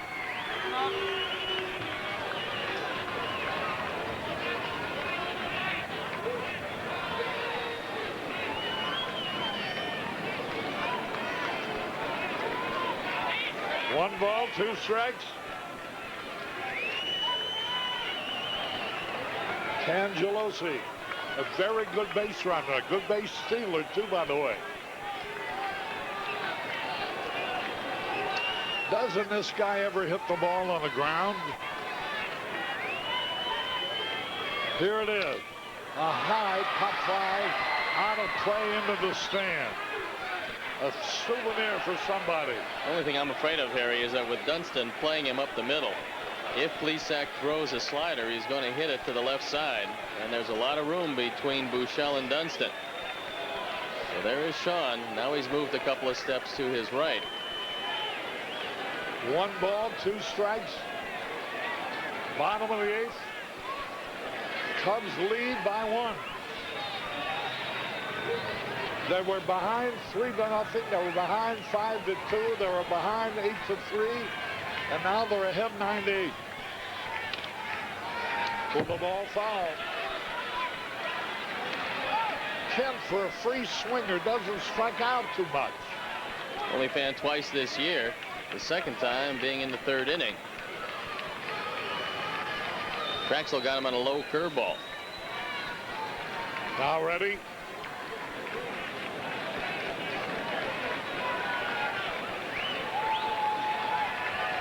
The pitch. There's a drive. Way back. Near the wall. It's a home run. And they've taken the lead again. 3 different relief pitchers, all have given up home runs with men on base. That's Kent's 2nd home run of the day. He now has 4 home runs and 16 RBIs.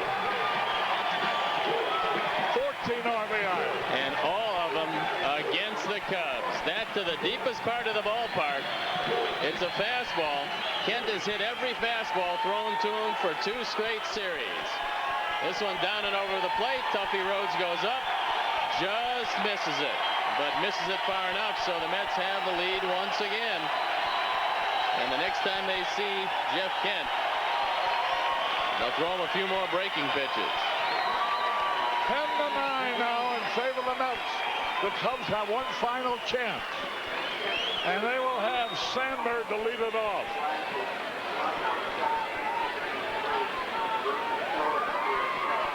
Ten to 9 in favor of the Mets. He's got, here's a peg over to first, easy out. Segui rolls out. Just think, he was ahead of Kent, 0-2. And I think he hit a 1-2 pitch over the center field wall at the 396-foot mark. There's John Franco. He will most likely come into the game, as he is the stopper of the Mets. Here's Kelly Stinnett. He's 3 out of 4. Bounces to Buechele, who throws him out.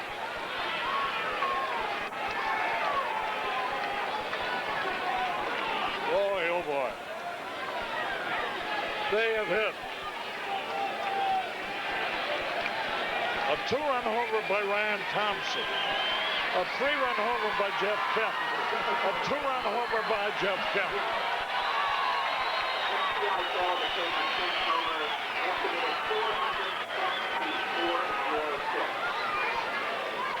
There's Ryan Thompson, the center fielder. Fastball, a little bit low. They appealed. Nope, he didn't go around. The Cubs will have in the 9th Sandberg, Grace, and me. And if anybody gets on, Sammy Sosa. Boy, there have been multiple home runs hit today.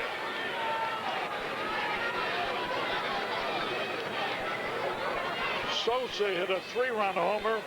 Buechele hit a 2-run homer. Now the pitch.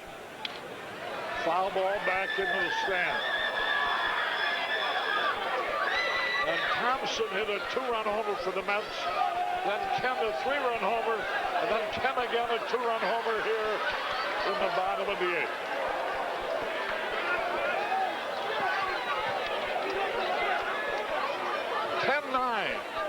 Mets struck him out to retire the side. And 2 runs on 2 hits. At the end of 8, the Mets lead 10-9.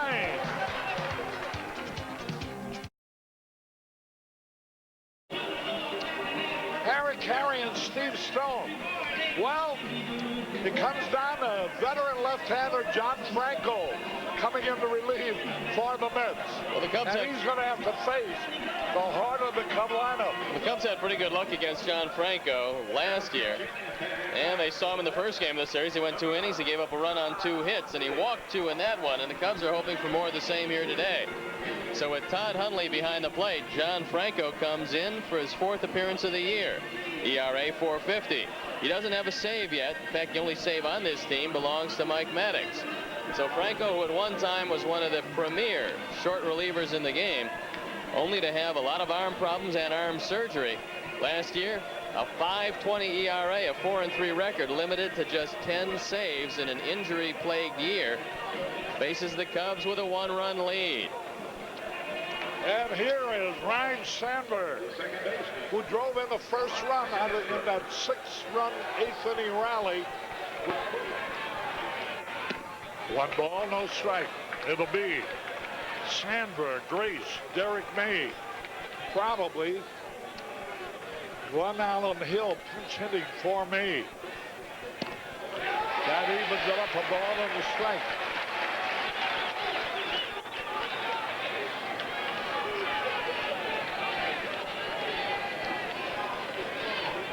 One ball, 1 strike. High pop fly. That'll be easy. Kemp under it. 1 out.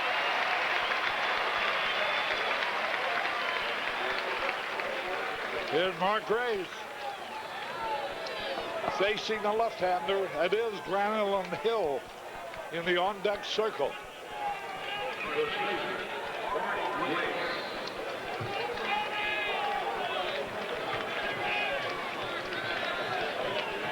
One out. Right in there, a slider for a strike. St. Louis beat the Dodgers 9-8.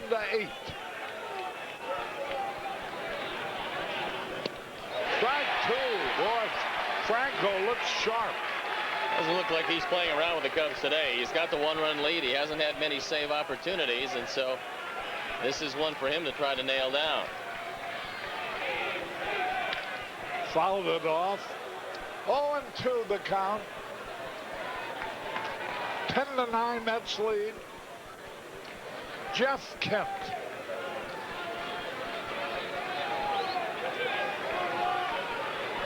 The big man with the home run bat today.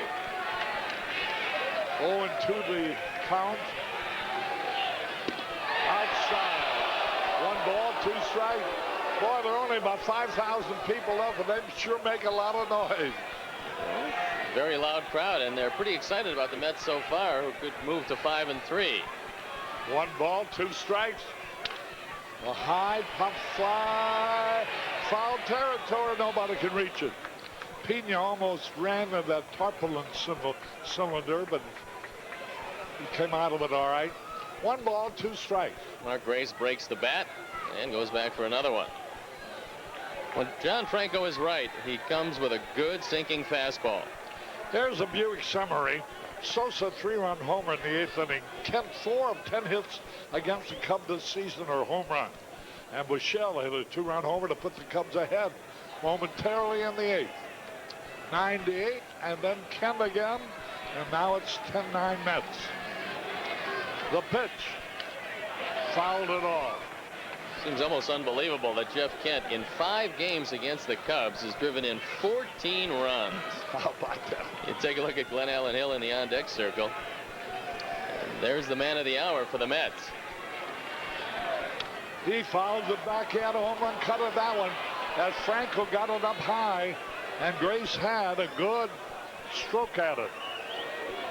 Not Gooden threw a couple of times on the sidelines, and he says that he's ready to go, so he will throw this weekend. And the Cubs will miss him and won't see him again until August.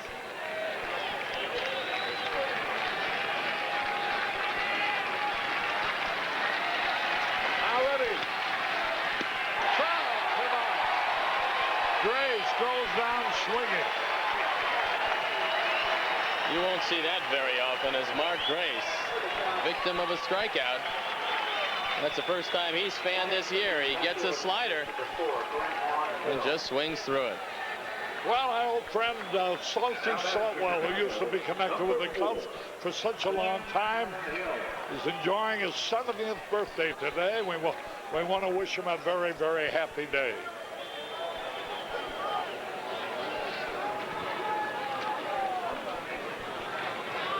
Two men are out, and the Mets are leading 10-9 in the top of the 9th. Glen Allen Hill.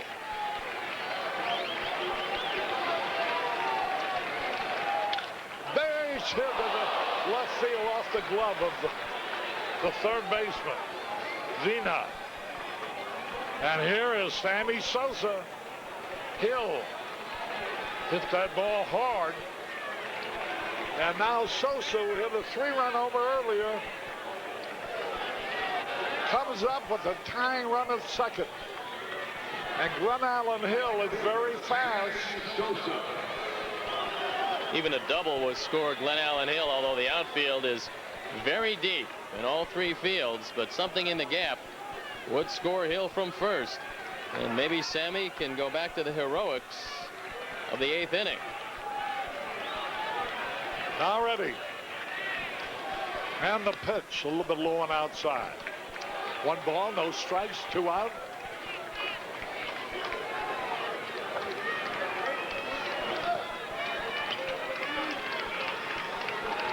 Now the delivery.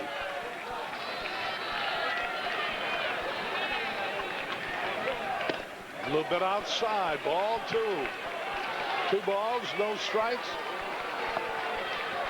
And Rick Wilkins would be next. And you know Sammy has the green light here.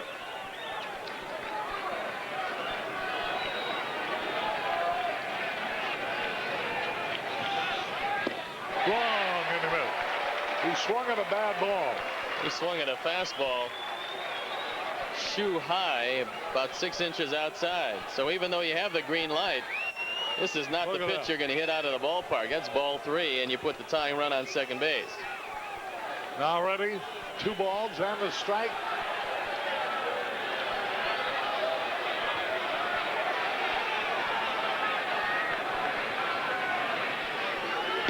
Swung and a miss. 2-2. Glen Allen Hill, the runner at first with the tying run. The Mets are leading 10-9.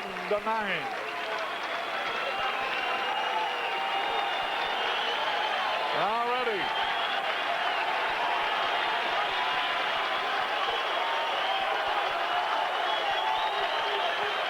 And the pitch.